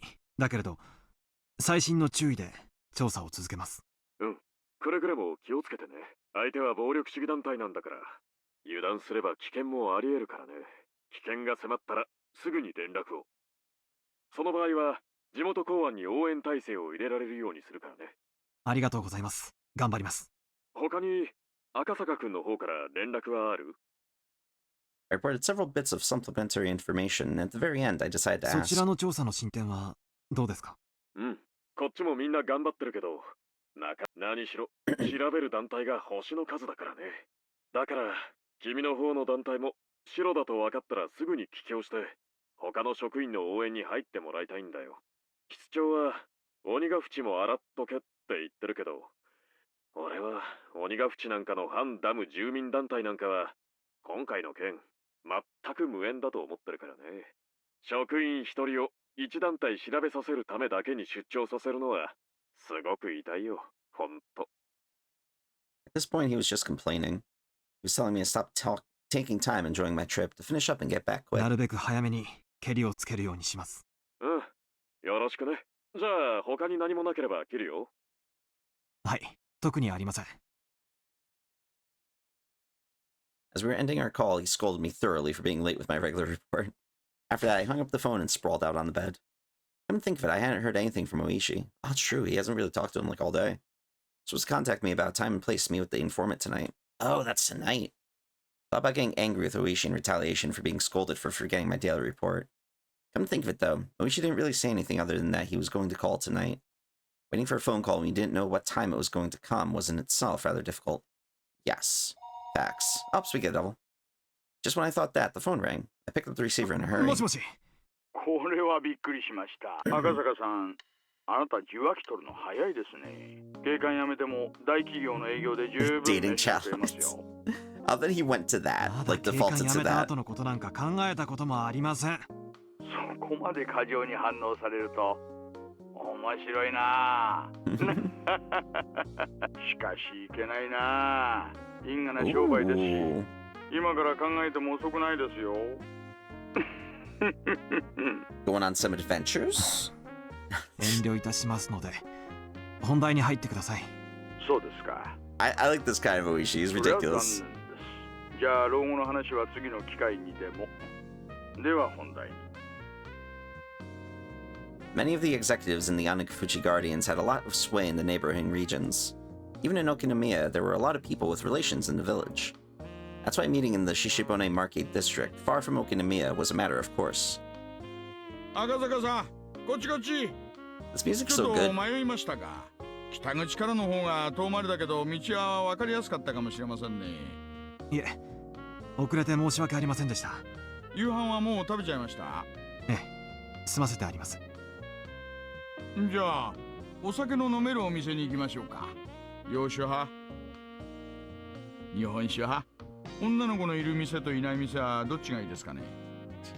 He's got so many options. お構いなく。勤務中は飲みませんので。Hearing that, the man that Oishi had brought along bent backwards as he guffawed, clapping Oishi on the shoulder. ねえ、初々しい人でしょ？ Is he adorable? その分ちょっぴりサービスしてあげてくださいよ。Oh, is this the informant? あのお金は全部彼のお財布から出てるんですからね。The man that Oishi had brought seemed almost like a ticket scalper or a bookie. Even his appearance was dubious. The informant grinned deviously. おい、坊主。お前旦那にいくら渡した？だいぶ途中でつまみ食いされてんぞ。大石氏への仲介手数料も含めていますから、それも含んだ上です。It seemed that the informant had expected a more extravagant reaction on my part. When I responded matter-of-factly, he realized I was an entirely different type of person than he was. Rather than putting a distance between us, it seemed that I had piqued his interest. だから言ったでしょ？真面目な人なんです。でもね、赤坂さん、私たちのような職種の人間は豊富な社会経験がとても武器になるんですよ。女の子がいてお酒が飲めるお店での経験がどう武器になるか疑問です。Socializing? Networking? Something along those lines? The informant, unable to contain himself, clutched at his stomach as he guffawed, heedless of the people watching. いや、もう Lordy. 赤坂さんはいちいち察しがいいな。よっ、さすが高学歴。大石さん、あなたどこかで飲んできましたね。He already got started. 払ってます。I love it. オフタイムに飲んで何が悪いんですか？あなたは勤務中でも私はオフ。I mean, true. Can't argue with him there. Oishi was the sort that'd fool around to begin with, was in such a good mood I couldn't figure out a way to deal with him. Completely different than me, who had come worried about getting every bit of information I could. Oishi-san, after taking so much money, you were supposed to get me information worth at least as much. I thought this, but then realized that I was getting my information from the informant, so it didn't matter how drunk Oishi was. It was nothing I could complain about, but I still felt slightly riled up. Just a little tiny bit. Oishi and the informant, it was no doubt a fake name, but he introduced himself as Sato, led the way deeper and deeper into the back streets of the market district. Even though the market was bustling, a couple of turns off the main street and you were in a desolate alleyway. Oishi started climbing a set of stairs on the side of a seedy building. There wasn't any sort of signage, so I couldn't tell if this place was open or if it was even a store at all. 安心してください。怪しい店じゃありませんよ。But it looks like a dubious place. Those words coming from Oishi's mouth had absolutely no credibility. Oh, is this the mahjong parlor he goes to? Beyond the door was thankfully a typical, mahjong parlor. I was relieved that wasn't the sort of suspicious place I had to be on my guard about. はい、いらっしゃい。あら、大石さん、お久しぶり。こっち入ります？すぐ開きますよ。いいえ。今日はセットですからいいです。お、待たせましたね。Mahjong is a game played with 4 people. It seems that a middle-aged man who was going to be our 4th had already arrived and was waiting for us. 遅えぞクラウド。俺はもう帰ろうと思ってたんだから。Got him. Oishi made an excuse for why he had taken so long. Eventually, realizing that I was a new face, the other man grew interested. 彼は赤坂さん。東京からはるばる出張されてきた将来有望な新人さんです。坊主。坊主。麻雀はできんのか？ No, I can't. まあ、学生時代にそこそこに。Sato and the other man cackled in unison. Their plot to sucker me out of my money was painfully obvious. 緊張続きの出張で疲れておいでだろうと思いましてね。一つ今夜は心の選択でもして差し上げましょうかと思いまして。今更野暮なことを聞きますが、私たち警察官ですよね。All of them laughing together. まあ、それはいい子なし。It's like, don't, it doesn't matter what we are. 実際にはかけるわけじゃありませんよ。この後いいお店に遊びに行くときに誰が全員分を払うのか決めるだけですって。遊びに行く？どんな店に遊びに行くんですか？ Bro, you don't want to ask that question. You do not want to ask that question. Without reservation, 3 of them started suggesting places like cabaret, high-class clubs, and even brothels. At the very least, they were the type of places that you couldn't go to with money that was just for funsies. 私のお金は先日大石さんに根こそぎ預けて。じゃあ坊主が勝てばいいじゃねえかよ。おめえが勝ったらこの雀荘の支払いはなしで、クラウドに仕事の話でも何でもすればいい。No matter what happened, it seemed like they were intent on playing Mahjong for free. I'd have to fasten my resolve a bit. If I was going to be underestimated like this forever, it was going to get in the way of my work. わかりました。では、少しだけお付き合いします。私が勝ったら、アフターの遊びは一切なしで、すぐに仕事の話に入ってもらいますからね。Please tell me he wins. いいですとも。It'd be amazing if Akasaka actually wins. フラワーのブルーマーメイドに直行だからね。おやっさんも好きだな。私はもちろん馴染みの店をはしごしまくりですよ。あけみちゃん。Oh my god. They're just such pervy old 佐藤さん men. はどうします？私は静かに飲めるお店でいいですよ。静かにバニーさんとでしょ。この間飲みに行った時、あんたバニーさんの尻尾を引っこ抜いちゃったでしょ。My god, that's horrible. 結局弁償だったの？マスターに縫製代とか言われて一本ドンペリ開けられたな。Damn. Okay. These guys are wild. What a lively table this was. I could tell the other customers were glaring at us while we loudly continued our crude conversation.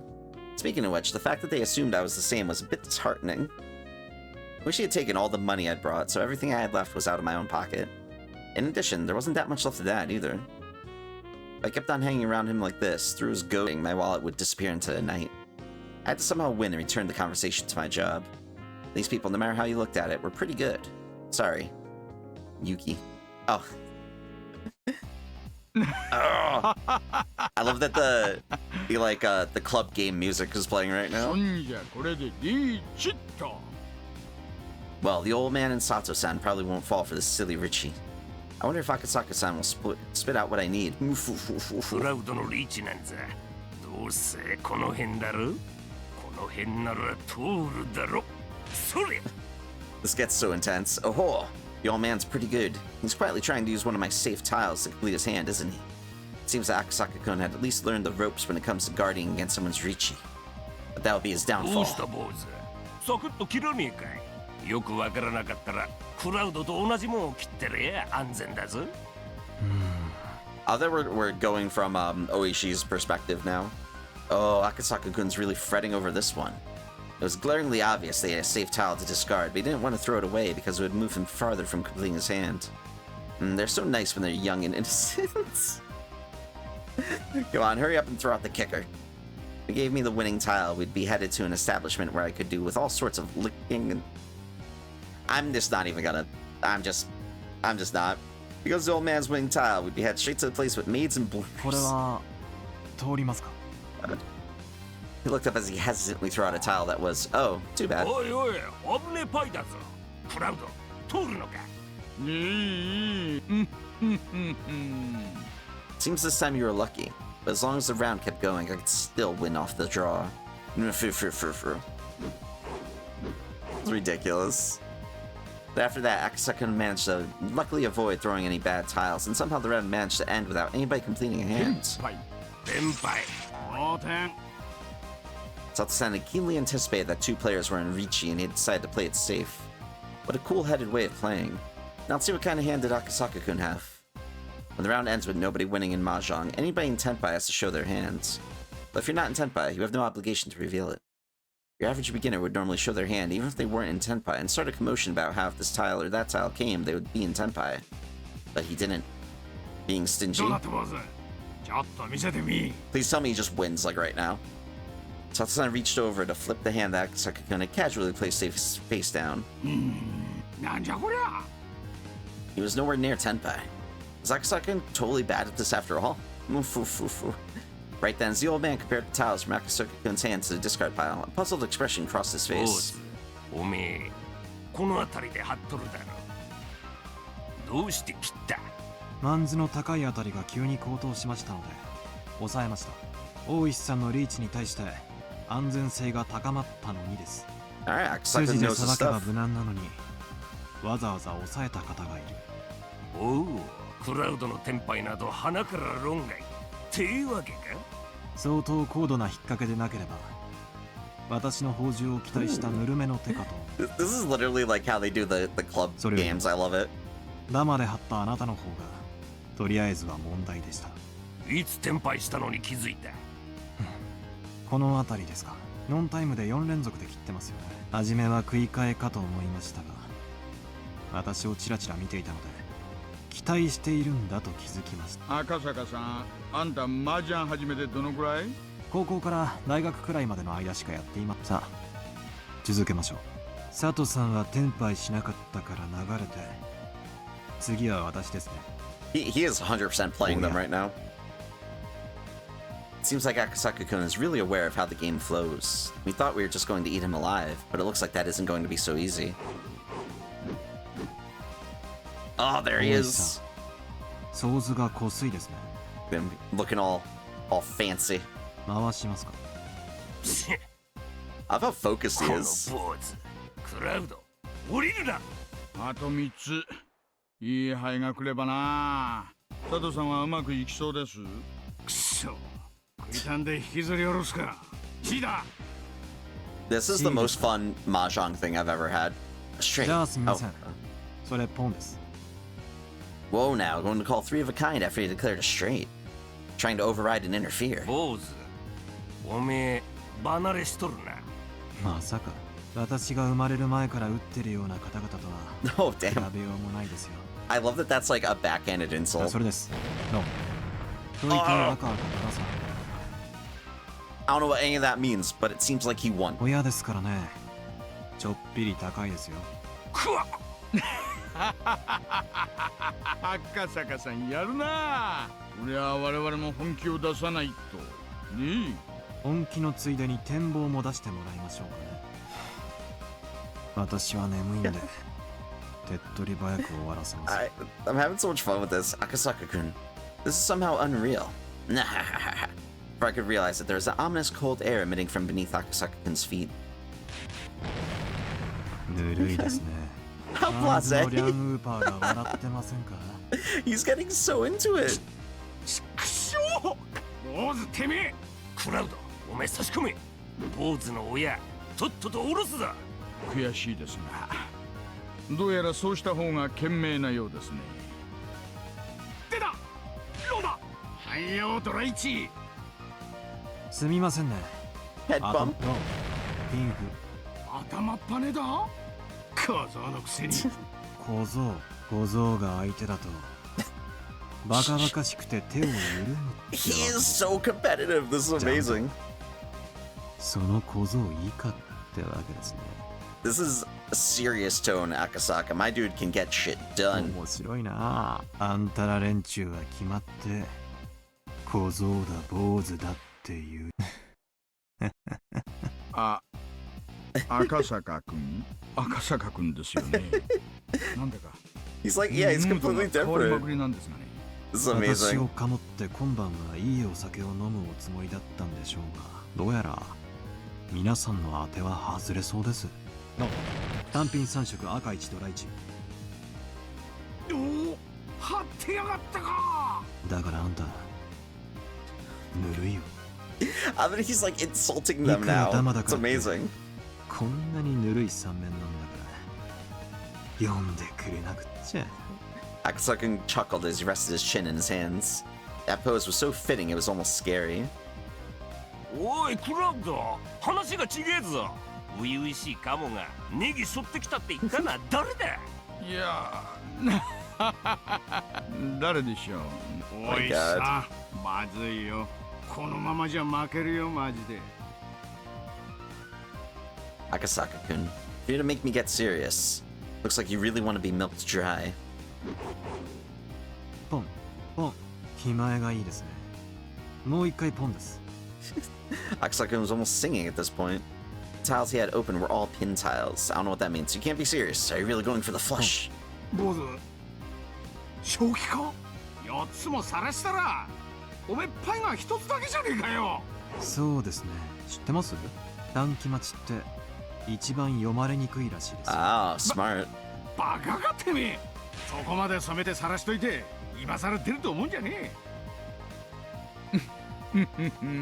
読めてますよ、赤坂さん。それ均一でも本一でもないんでしょう。4つポンした時点でトイトイは成立してますからね。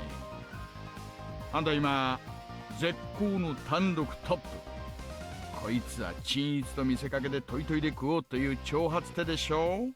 そう思うならピンズ切って大石さんの肺の左つさっきから切り損ねてるピンズですよね。それを端から順に切ってみたらいいんじゃないですか？ You must be joking. Is he a Mahjong god? If not, he had to be the main character of a manga or something. This is art. At that moment, the old man sent me a sign under his table. The message was simple and clear. Love it. 若い子に様は好きじゃないんですがね。ここまで舐められて今さら引けるか。He has been disrespecting the hell out of them. ませんよ。ではどうぞ。行くぞ坊主。リーチだ。オープンで行くぞ。ピンズの一数値待ちだ。Most likely, the tile that Akasaka-kun was waiting for was one of those tiles. With this, Akasaka-kun was no longer capable of winning the hand. When I drew from the wall, I switched out the tile that Akasaka-kun would draw. The tile that I put in was the 1 pin. One of the tiles the old man was waiting on. Akasaka-kun discarded it a little while ago, so there was no threat of it being the one he needed. Watch him still win. I love that they keep going back to this. I knew he was troubled that tile he drew was the 1 pin. Of course, he couldn't discard it. 分かってると思うが、オープンリーチに振り込んだら100万払いだぜ。言われるまでもありませんよ。The tile that came from Akasaka-kun's hand was an honor tile. Phew, ain't that something? There's only one Northwind tile left, isn't there? I don't know what they're talking about. You were counting on a really rough weight, weren't you? But with this, Akasaka-kun's fate was decided. カズ、命拾いしたな。だが、手配は1名だ。逃げ切れなくなることもあるんじゃねえのか?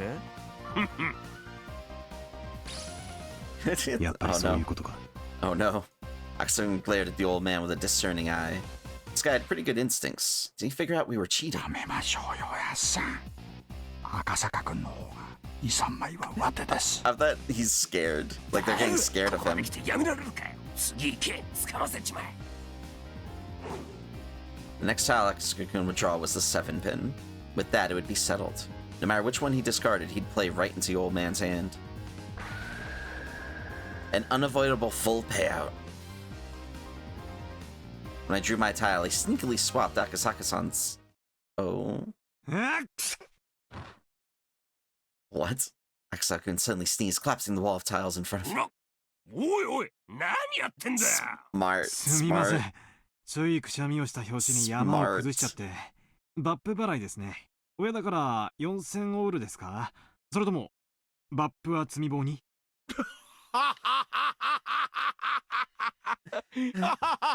Unable to hold back, I guffawed.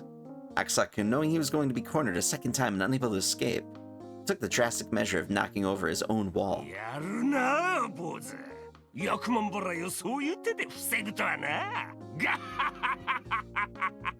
Respect. 大石さんもそんな見え見えの積み込みは勘弁してください。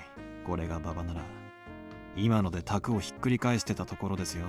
いえいえいえいえいえいえ。すみませんすみません。あなたを侮っていましたよ。あなたどうしてお強いじゃないですか。This really shows how like smart and brilliant at figuring stuff out Akasaka is, and also how competitive he is. I really like this edition here. It's really cool. 若い頃はだいぶ鳴らしたんだろ？早稲田高田の馬場あたりでだいぶ遊ばせてもらいました。ちょっと勝ちまくりすぎて。Oh my god. 馴染みの店に出禁を食らいました。Imagine getting banned from a place for being too good. 今の家内にだいぶ怒られて足を洗ったんです。勝ちまくりすぎて？あんた当時はどのくらいの勝率でやってたの？ I don't even メ want ン to ツにも know. よりましたが、歌舞伎町あたりで打つときはほぼ負けなしでした。特に相手があれ系の人の時は命かかってましたからね。20 times. What kind of stakes were those? Did you have Yakuza at your table? Or pro baseball players? なんだクラウド、このタクお前どっからこんなプロ雀士みたいなの引っ張ってきたんだ。もうやめだや。もう坊主おめえの勝ちだ。 I love it. 降参 I ありが absolutely とうござい love ます。光栄です。it. He is so far beyond them. いやいや、しかし赤坂さん、あんた打つと性格変わるね。なんで就職なんかしたの？あんたならフリーで十分に飯食っていけるじゃない。プロ雀士には腕と月の両方が必要なんですよ。私には後者がありませんでしたから。好きなんてその時の運不運だろ。あんたほどの腕があれば十分にいけると思うがな。波の月じゃダメなんですよ。関したら3回に1回くらいはそのままカンドラが4つ乗ってここぞという時に狙ってリンシャンが引ける。そのくらいじゃないと。赤坂君、そんなのが頻繁にできたらそれはもう超能力者ですよ。いえ、イカ様でも超能力でもなく、そのくらいの打ち手は結構いるんですよ。新宿で知り合った泣くたびにドラが乗りまくる雀士なんか鬼のように強かったですし、横浜で打ったプロなんかは当たり前のように一発で引き当ててましたからね。私にはああいう月がないんです。 What type of folks were those? They weren't named Ryu or Satoshi by any chance. I don't know who they are. 総合トップは私でよろしいですね。 Yes, let's. Yeah. 乾杯でございますよ。負けた負け、久しぶりに大負けだ。しかし打ってる時の坊主気合入ってたな。結構怖かったぜ。よく言われます。自分ではそんなに目つき変えてるつもりはないんですがね。そんなに怖い目になってましたか？ He's just a super competitive person. They all got scared of him. That's amazing. Three of us nodded empathetically in agreement. So that was Akasaka-kun, the mahjong prodigy. Before he goes home from his assignment, maybe I could have him go play at a high-stakes table in my place. But it's not good to get greedy. Foo-foo-foo. じゃあ仕方ないや。約束です。夜の学習会はこれでお開きにしましょう。申し訳ありませんね、おやっさん。今夜はこれでお開き。しゃあねえな。冷えて寝るわ。体力つけんと体が。お仕事が大変なんですか？ああ、おやっさんはHinamizawaダムの第一工区の監督さんなんです。Shit. Yo, that's the dude who gets chopped up. That's the dude who gets chopped up. That's Oishi's friend who got chopped up. Yo. Alright. Game changer. 住民とは連日小競り合いをしてますからね。しんどい商売ですよ。来年あたり第二工区も任されちまうかもしれねえな。Listen, man, I don't know if you're gonna make it that 黒 far. 田さん、血圧上がりまくりって聞いたしよ。身が持たねえや。おやっさんなら大丈夫でしょう。あなた、見た目よりも面の皮厚めですしね。俺だって仏じゃねえからな。腹渡にいくり返るときあるぞ。特に園崎のあの小娘は我慢がならん。あいつの顔面いつか簡単には治らんくらいに歪ませたろって思ってる。I'm guessing when he said bratty daughter, I'm guessing he means Mion because she was like very aggressive in these in these damn things. でも給料はいいんでしょ？かなり破格の給金だって聞きましたよ。おっとりめえだ。あんなに世知辛い職場で給料が安かったら誰も残らん。あ、クラウド。警察はいつになったら村の人間全部追っ払ってくれるんだ。国から立ち退き命令とか出てるんだろ？ねえ、どうなってるんでしょうね。The old man, who identified himself as a foreman of the Hinamizawa Dam, spewed a few complaints until he felt better about it, then left じゃ、 quietly. 行きましょう。あとは佐藤さんに任せますかね。大石さんは帰られるんですか？私が一緒でもお邪魔しちゃうだけでしょ。それに佐藤さんの仕事を買ったのはあなたです。私は対価を払ってませんからね。Oishi-san was kind of sketchy, but he was strangely conscientious about some things. Felt quite a bit of a gap between myself and Uishi's generation from that part of him I didn't comprehend. じゃあ坊主、いや、ジャンシ様にもう坊主なんて言えねえな。赤坂くんでよかったっけ？はい。じゃあ赤坂くん、行こうか。Alright, time to get some information from this informant. では赤坂さん、また何か困ったことがあったらいつでも頼りに来てくださいね。大石さんにお支払いできるような対価はもう持ってませんよ。んじゃ、今度の勝負で少し手加減してもらえたらチャラにしますよ。Love it. Oishi, seemingly still not having had his fill of playing around, but without overstaying his welcome, disappeared into the night. The informant, named Sato-san, had me get into his car before he set off. He favored narrow roads and made numerous short left turns. 左折法による尾行確認ですか？詳しいな。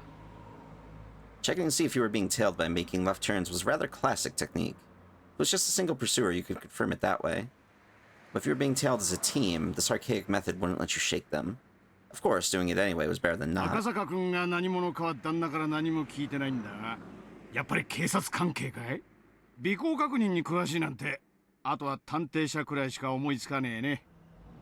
言わなければならないものでないなら拒否したい質問ですね。やれやれ。麻雀やってからすっかり雰囲気が大人びちまったな。Yeah, it seemed like he opened up a lot, which is cool. あのおどおどしたあんたはどこ行っちゃったんだよ。 He's gotta bring that mahjong personality into his work personality. I smiled wryly. Looking back now, I had to be a little grateful for being made to play mahjong. Thanks to that, I was able to relieve some tension. Eventually, Sato-san, confirming that there were no cars following us, slipped outside the city. We were on a pitch-black country road, unable to see anything besides the lights outside. The only things I was able to hear were the hum of the car's air conditioning and the chirping of insects and frogs. 旦那からHinamizawa村については多少のことは聞いてんだろ？御三家という旧家による支配や、現在は園崎家が一党独裁をしているとか、そういう話ですか？そこまで知ってるならくだらない前置きは省略していいな。ではお願いします。犬飼大臣の孫の誘拐に鬼ヶ淵死守同盟が関与しているか否かを。Sato-san checked the rearview mirror one more time to confirm there wasn't anybody behind us before speaking. 昨夜、園崎本家で親族会議が開かれたそうだ。I'll hear it. 親族会議ってのは旦那から聞いてるか？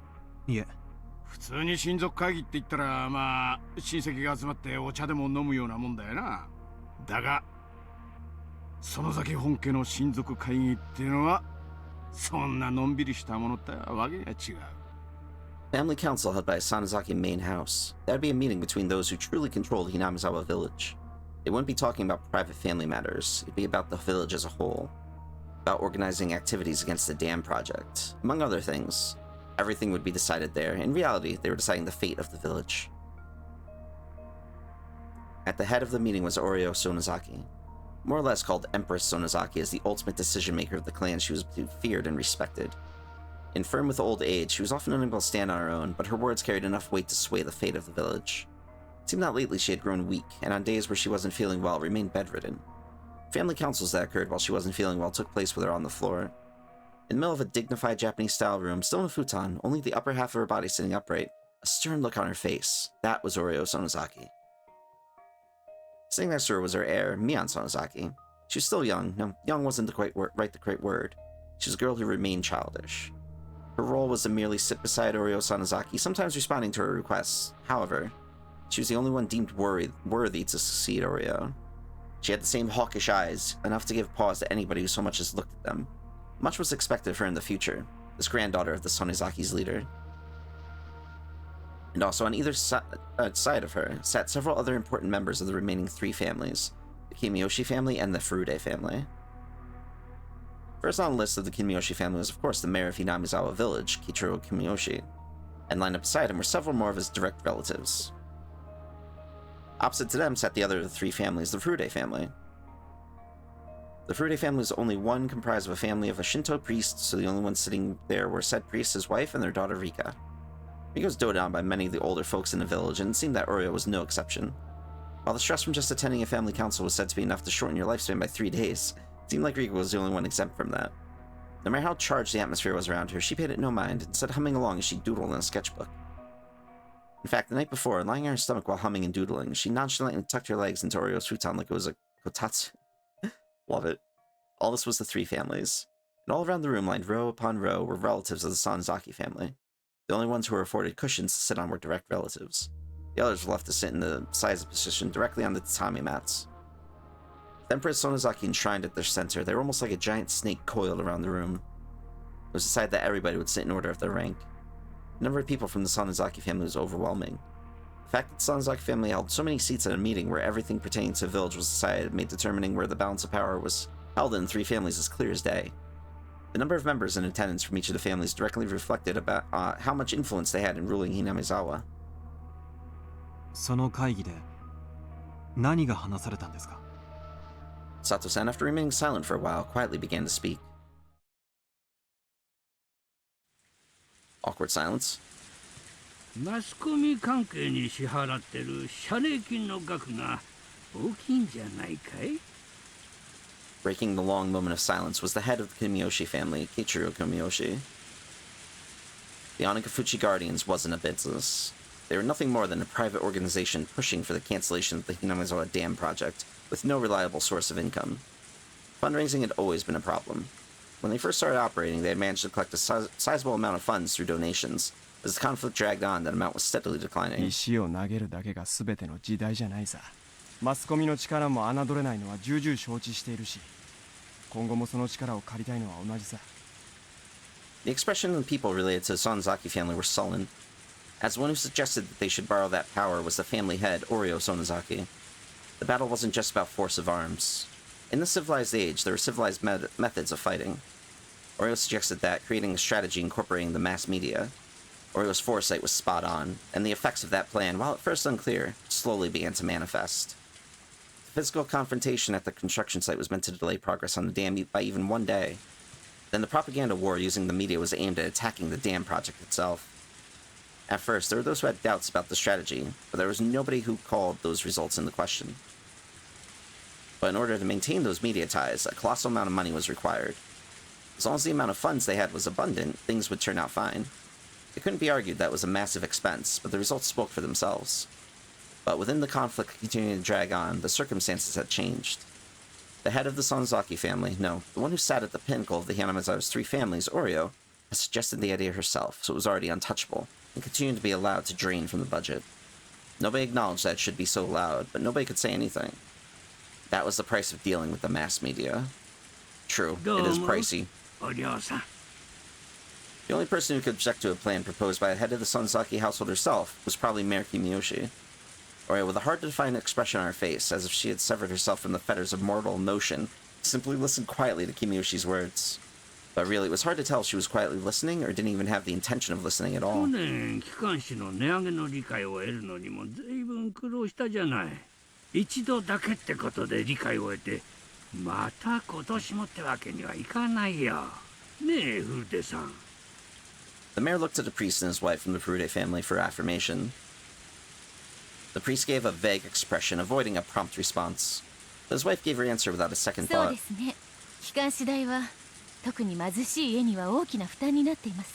みんな自分たちの村のためだからと耐えていますが、これ以上の値上げはやめた方がいいでしょうね。The bulletin was, as its name implied, a bulletin published by the Onagafuchi Guardians. It outlined the Alliance's activities, ideals, and resolve, but you couldn't deny the contents were rather piecemeal. That bulletin's main goal wasn't to inform people, rather was something to sell to businesses and people living in the village or connected to it, and using those sales to collect funds. In other words, it had become something of a tax. Of course, it didn't have to be said that this was one of the main sources of income for the Onagafuchi Guardians. Originally, purchase was supposed to be voluntary, but in Hinamizawa it had silently become the opposite. In the neighboring towns as well, it seemed that many businesses were buying copies just to avoid butting heads with the Alliance.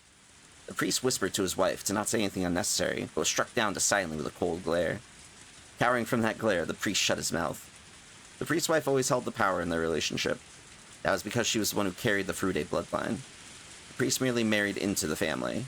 He was nothing more than somebody who adopted the name just to join the three families.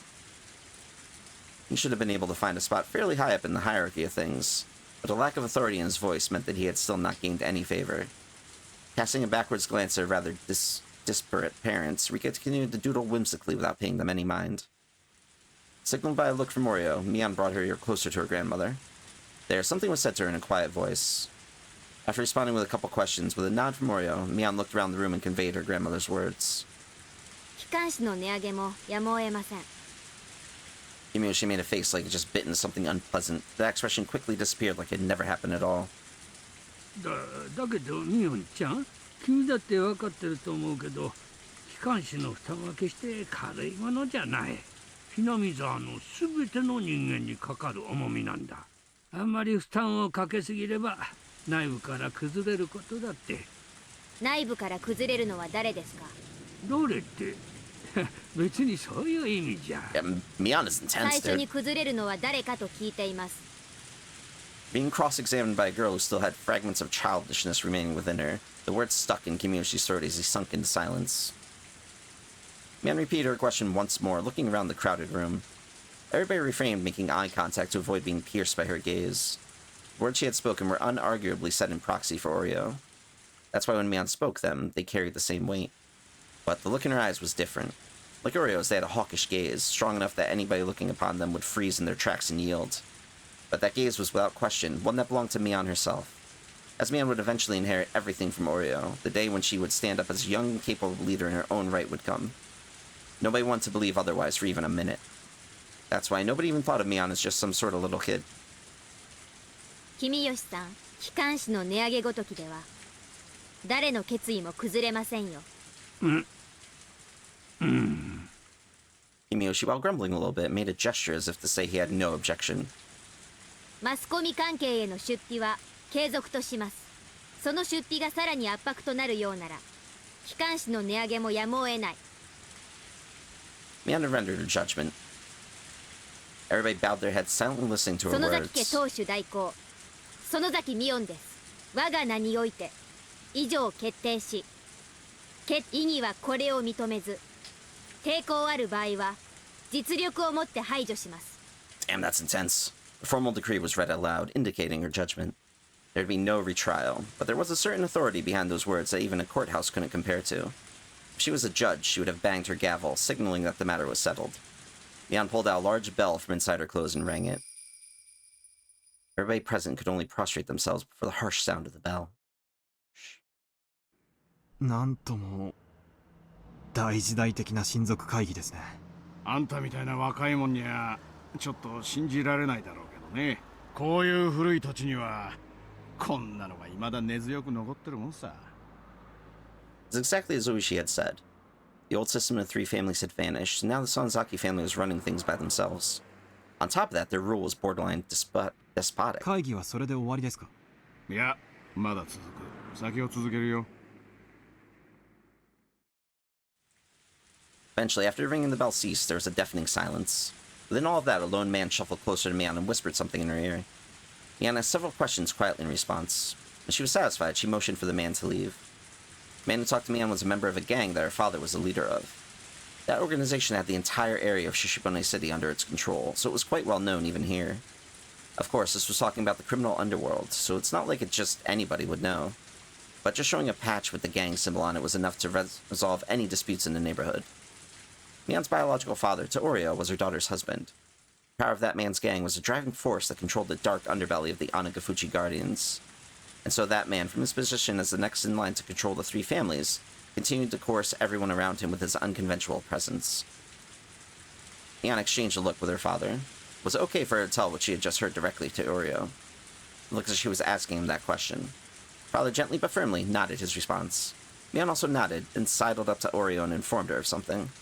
Eventually, Mian finished conveying her message, separated herself from Oreo, and fixed her posture, waiting for Oreo to signal her responses. It wasn't often that Oreo showed any emotion. That's why, when she started to laugh quietly, a vague sense of uneasiness crept over everybody in the room. That's creepy. Oreo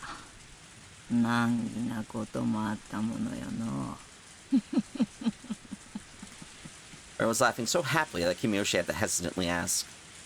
どうしたんだい、お嬢さん。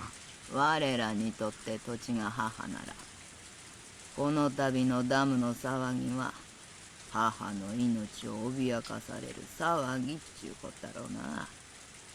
Himeyoshi, unable to comprehend the meaning of her words, looked confused. Orio, with a wide grin on her face, turned towards everybody and addressed them in a clarion voice. ダムの親玉の大臣がの、孫さらわれちまって、こんれでおあいこだの。Fair, fair, fair, fair, fair. バカな。 Information on the kidnapping of Minister Inuka's grandson shouldn't have been leaked from anywhere. How did they know? Even we didn't know much about the kidnapping incident. Exactly how did an antiquated household so far away from Tokyo come to know of it? Because they did it. It was a tranquil place, but I couldn't help but have an uneasy feeling about Hinamizawa village. At some point, I had mentally filed this place away as unrelated to the incident at hand. That mental paperwork had just blown away in the wind. 鬼ヶ淵氏主導名が知っているんだ。 Sato-san, unable to come up with an answer, fell into すみません。 silence. 続きをお願いします。なあ。犬飼建設大臣のお孫さんがさらわれた。 He doesn't even know about it. そりゃ本当かい。 That major of an incident was nowhere to be seen in the newspapers or on TV. But in Hinamizawa, there was nothing strange about Oreo knowing something that the rest of the world didn't. 我らの痛みは、それに値するとは思わんが。少しは答えるといいんじゃがの。なあ。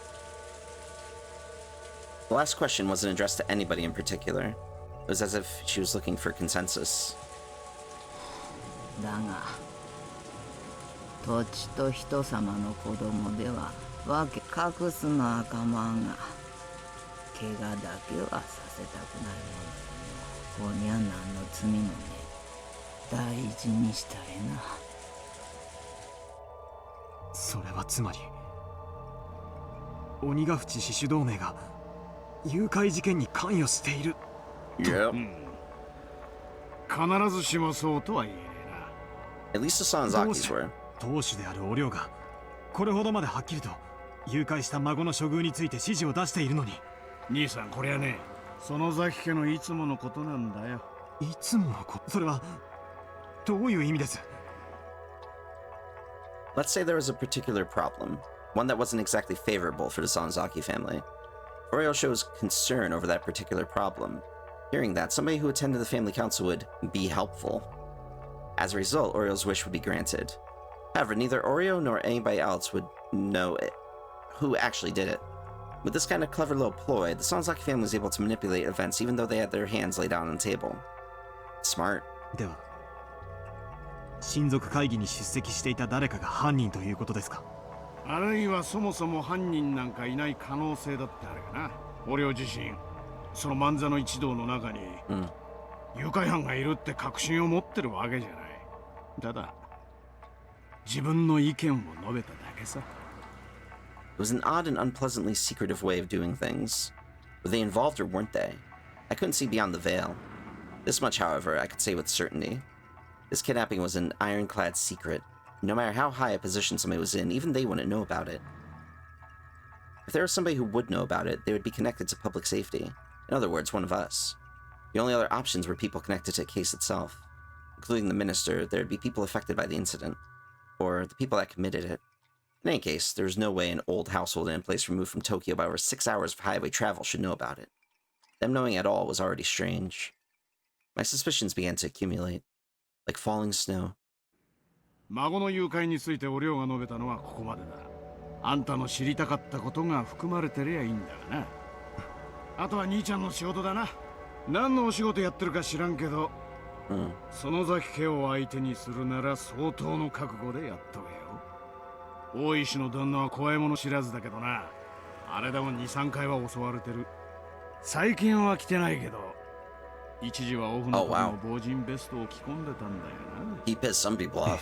忠告ありがとうございます。気をつけることにします。標準語が流暢だよな。兄さんは東京とかの人？え？それが何か？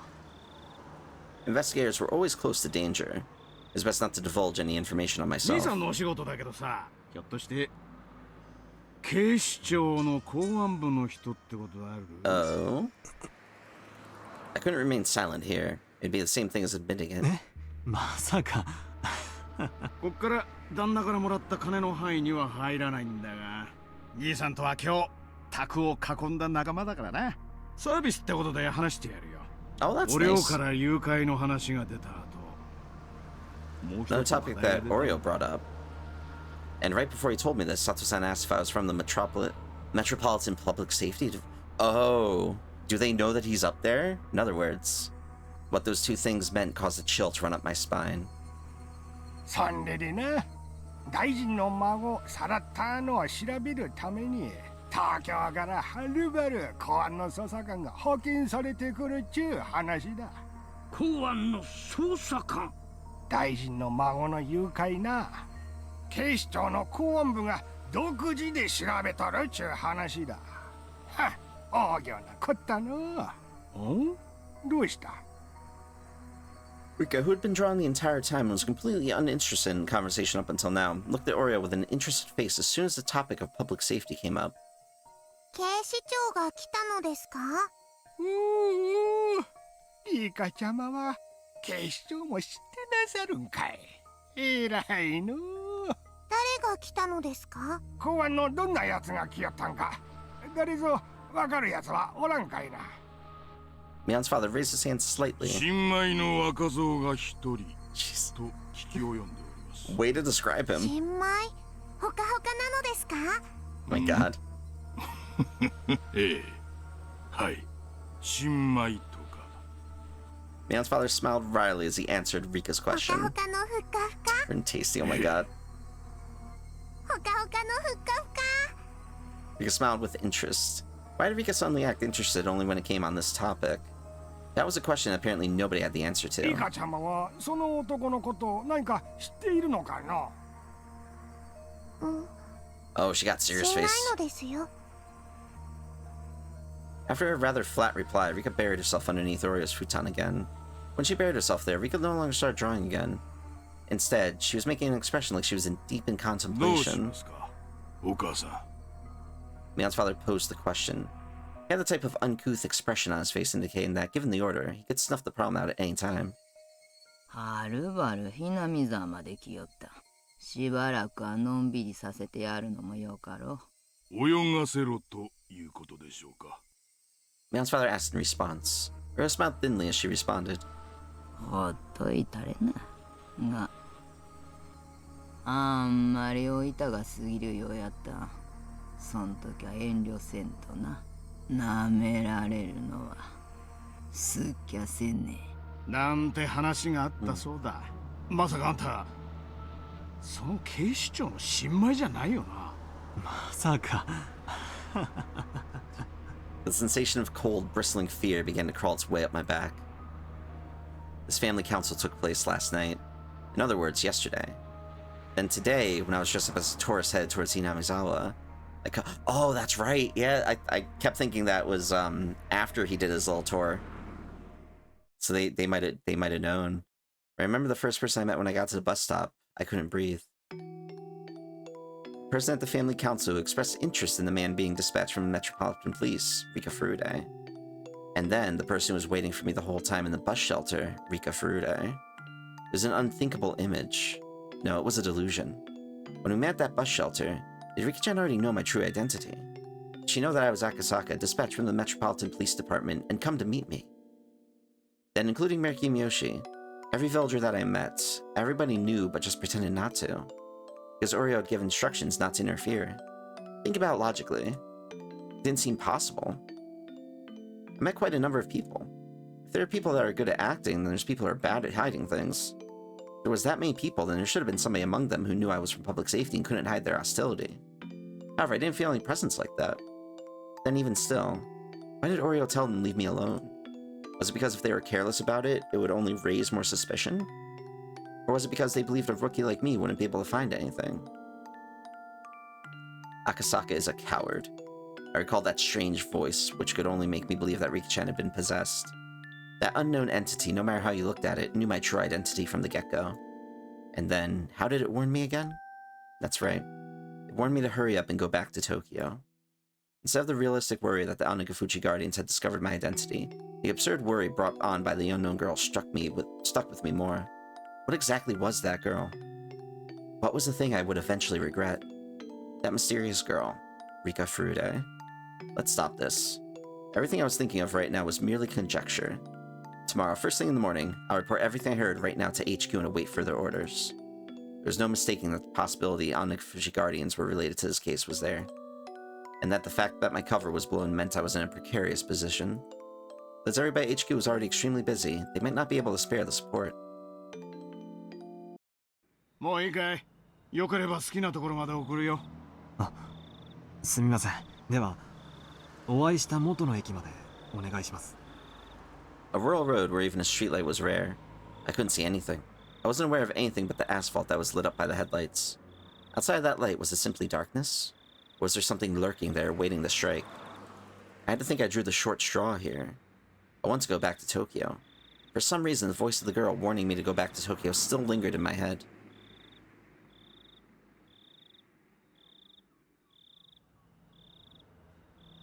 Honestly, that leaves it off at like a perfect midpoint. Just all the questions now, man. I love it. Are there, I'm curious how many tips there are. There's been a lot of tips so far. So we'll get through these tips, and then we will, cut it there before we start part 2. Let's check these tippies out. The investigation runs aground. 昨日銀座の料亭でお会いしてね、そういう話が出たんだよ。別室の謁見でしょう。連中、公安に干渉しすぎですよ。あまり迎合すると悪い洗礼を残しますね。犬飼大臣は公安の動きに不快感をあらわにしているらしい。多分月曜の町議で次官からその旨の話が出るんじゃないかと思う。参ったな。次官へは局長級に話つけてもらうしかないですよ。給料を多くもらってる人の当然の仕事ってことで。まあそうなると局長からは絶対に大臣脅迫の物証を求められるよな。あの人たまにどっちの味方か分かんなくなりますね。うちらの味方しなくてどうすんのっての。まあ多分大臣を経由しての圧力だと思ってるけどね。俺が時間室で油汗かいて時間稼ぐ間に調査進めてもらうしかないよな。Still a lot more going on behind the scenes too. 全身の汗絞られて絞りかすになっちゃうかもしれないけどな。でどうなの？調査の進行は。期待してた濃厚なラインがことごとく外れて正直途方に暮れてます。最近の大臣発言をまとめるとHinamizawaダムの計画の話が目立つっていう報告を聞いたけど。目立つっていうか本当に微細な程度の違和感ですね。たまたま県議連でのスピーチだったから時事ネタを話しただけかもしれないし。確か地元団体が過激に抵抗してるってやつだっけ？鬼ヶ淵死守同盟。確か赤坂君に調べてもらってたよね。僕は連中には今回の事件は起こせないと踏んでいます。ですが疑わしいところのほとんどが真っ白な以上疑いの枠から外すわけにはいかないかもですね。赤坂君からはその可能性は否定できないとの軽い報告は受けています。なら調べてみる価値はあるんじゃないの？しらみつぶしなんだから残る疑わしい団体がそこ一つならやるしかないでしょ。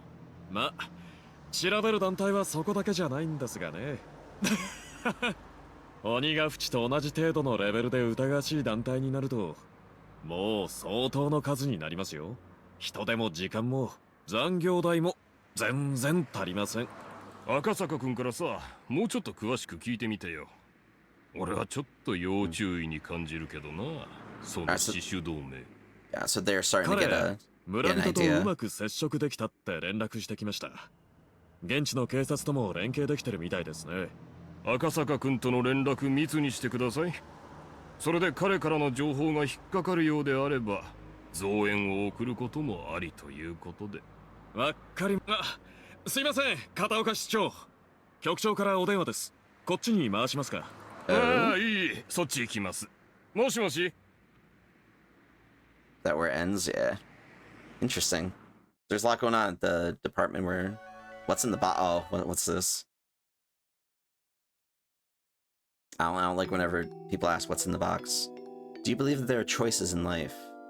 There are many people who lament the following. There only existed points in life where there were clear choices to make. We would be able to scrutinize those carefully and make decisions that would lead us to a better future. Every time I hear people lament as such, I cast it off as a rather trivial worry. Even if you were given a clear choice, it wouldn't be meaningful at all, and there wouldn't be any such path to a better future. Is this hard to understand? Then let's pretend that in front of you there are two strange boxes.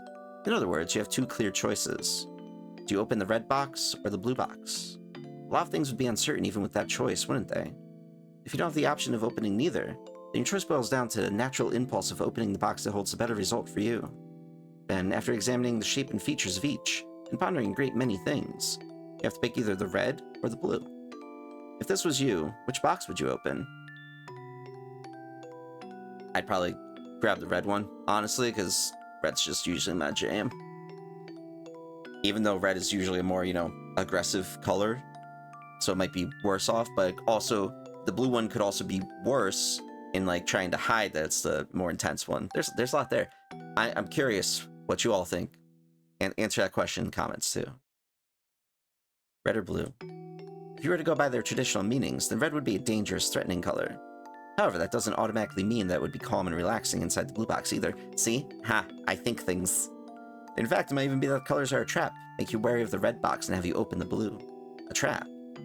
Could it be the contents of the box aren't a reward, but rather a penalty? See? Now you're at a loss. You're so conflicted over the choices between red and blue that you've started wishing there was an option to open neither and just leave. But there isn't. You have to open either the red box or the blue box. Oh, I forgot to say this, but if you choose one box, the other will disappear. So you'll never know the contents of the box you don't open. I'll just put that rule at the end there for you. Now, why don't you choose the red box or the blue box? It's alright, you won't lose anything by picking either one. Come on now.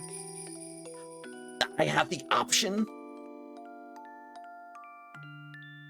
Why would they give me the option to do this?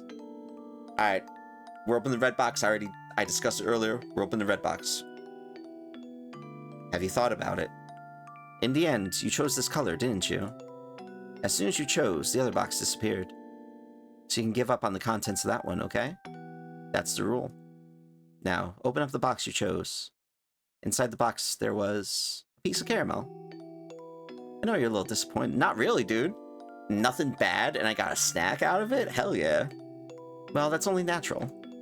No matter how you look at it, it looks like you drew the dud. The dud? That's the dud? Damn it. The correct box might have had a bar of chocolate in it for all you know. No, in fact, something incredible like a pair of tickets to Hawaii might have been in there. Even if you wanted to verify that, the other box has already disappeared. There's no way you can check now. But if you think about it from an optimistic point of view, just maybe, the other box was empty, and this box was the winner, see? And being satisfied, or perhaps not, with such a cheap prize, pop it into your mouth and start chewing it happily. So, what do you think in the end? If you were given a second chance, would you try to open the other box? But unfortunately, the chance to choose between the red box or the blue box has come and gone, never to be seen again. The chance to change your selection will never come. Don't your parents often say, every choice you make in life only happens once, so choose carefully? See? Choices aren't that great after all. Aren't you a little disillusioned now? I absolutely loved that. I liked the poem during the last tips part, but that was wonderful. I loved how that was done. Whoever is narrating that portion, which I got my feelings, it's still written like how Berncastle's poems are written, but super suspect of Rika too, so keep that in mind. Alright, the glint in the demon's eye. Last tippy. はい。それで、お通夜が明日の午後6時からになりまして、会場は沖宮セレモニーホールになります。か。池澤助役のお孫さんの葬式じゃ。何にも挨拶なしってわけにもいかんね。みよ、代わりに出てえな。うん、了解。喪服で行く？香典はいくらくらい？学校の服でえんね。前のボタンちゃんと止めてくんねよ。香典は5万。10万包んだりな。Solid amount. 世話になったかな。And quietly whistled in awe at the exorbitant amount of money her grandmother was 池 offering. 澤さんはな、沖宮の事務所長だった頃からしっかりした人だったね。でもな、池澤さんはわしがお茶を勧めるといっつも上がってくれて、ちゃんと話を聞いてくれた。人の話を最後まで聞く、本当に鏡みたいな人だったね。The two guests made a show of nodding, making it clear they were paying attention as Oreo reminisced. The sight of them trying not to get on Oreo's bad side was humorous enough to elicit laughter from Mion occasionally. 池澤助役のお孫さんはいくつで亡くなったんね。11歳だそうで。Aw, that's sad. Oreo closed her eyes and shook her head lightly, lamenting the loss of such a young life. 孫は一人だ言うてんな。親より先に死ぬほどの親不幸はあるめな。I love that during this very sad conversation, Mion's sprite is still just sitting there winking. And now she's super happy laughing. 私やシオンが死んだら同じように悲しんでくれる？アホん抜かすんでね。演技でもねすったなんと、シャラーあったく。Having got the reaction she expected, Mion cackled. The two guests, unsure if they were supposed to laugh along, instead forced awkward smiles. それでは本日は失礼いたします。では明日の夕方5時にお迎えに参りますんで、よろしくお願いいたします。ではごめんくださいませ。After bowing their heads repeatedly, the guests left by the front door. Mion saw them off, waving her little hand goodbye. 帰ったよ。お役人もバッチャのご機嫌伺いに大変だね。不法なんか電話でいいと思うのにね。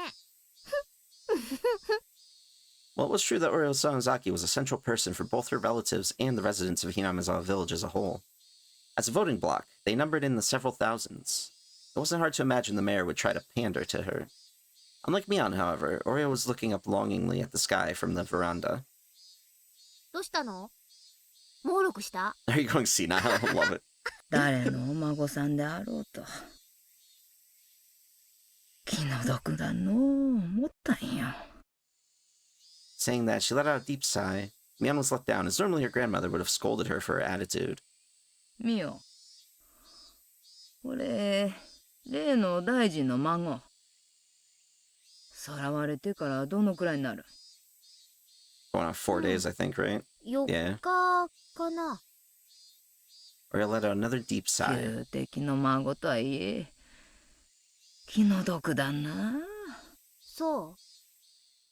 十分気はせいたんろ。そろそろ終わりにしちゃれな。The playful expression drained from Mion's face, leaving behind a stern one. And then, as if to ascertain Oreo's will, looked into her eyes.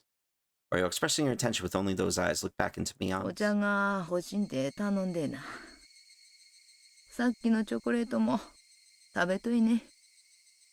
Mion gave a small nod, then turned around. シミコさん、いますか？バッチャに紅茶入れてあげてください。 From far away, a voice responded in the affirmative. Mion, after confirming she'd been heard, picked up the phone and began dialing. あ、もしもし？ミオンだけど。うん、うちのお父さん、います。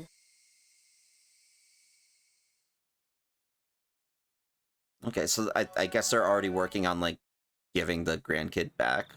Alright, well, let me save it there. Listen to this cool background noise. Thank you so much for watching, if you still are. Like I said, I'm gonna do this chapter into 2 parts. So this was the first part, which honestly left off at a really good point, questioning a lot about Rika, and had that really cool box moment, which honestly, thinking now, I'm probably gonna split that off just onto its own video, just to kind of link to everything, because I just love the idea behind that. It's really, really cool to think about, and I hope there's more of that in the next, I don't know if there's 2 or 3 chapters left. I don't know. However much longer this one is. I'm already having a lot more fun with it than I thought. I thought it was going to be a lot more focused on just like the police side of things and like the detective work. But this is going into a lot of the backstory for the village as well, which is really, really cool. And plus, seeing just Rika creepy as hell. Ridiculous. So, look forward to the next part. If you haven't already, hit that subscribe button, like the video, comment too, let me know what you think. And also answer a question about the red or the blue box. I'm very curious what people think about that. Until next time, let's keep being kind to each other, and I'll talk to y'all later. Bye.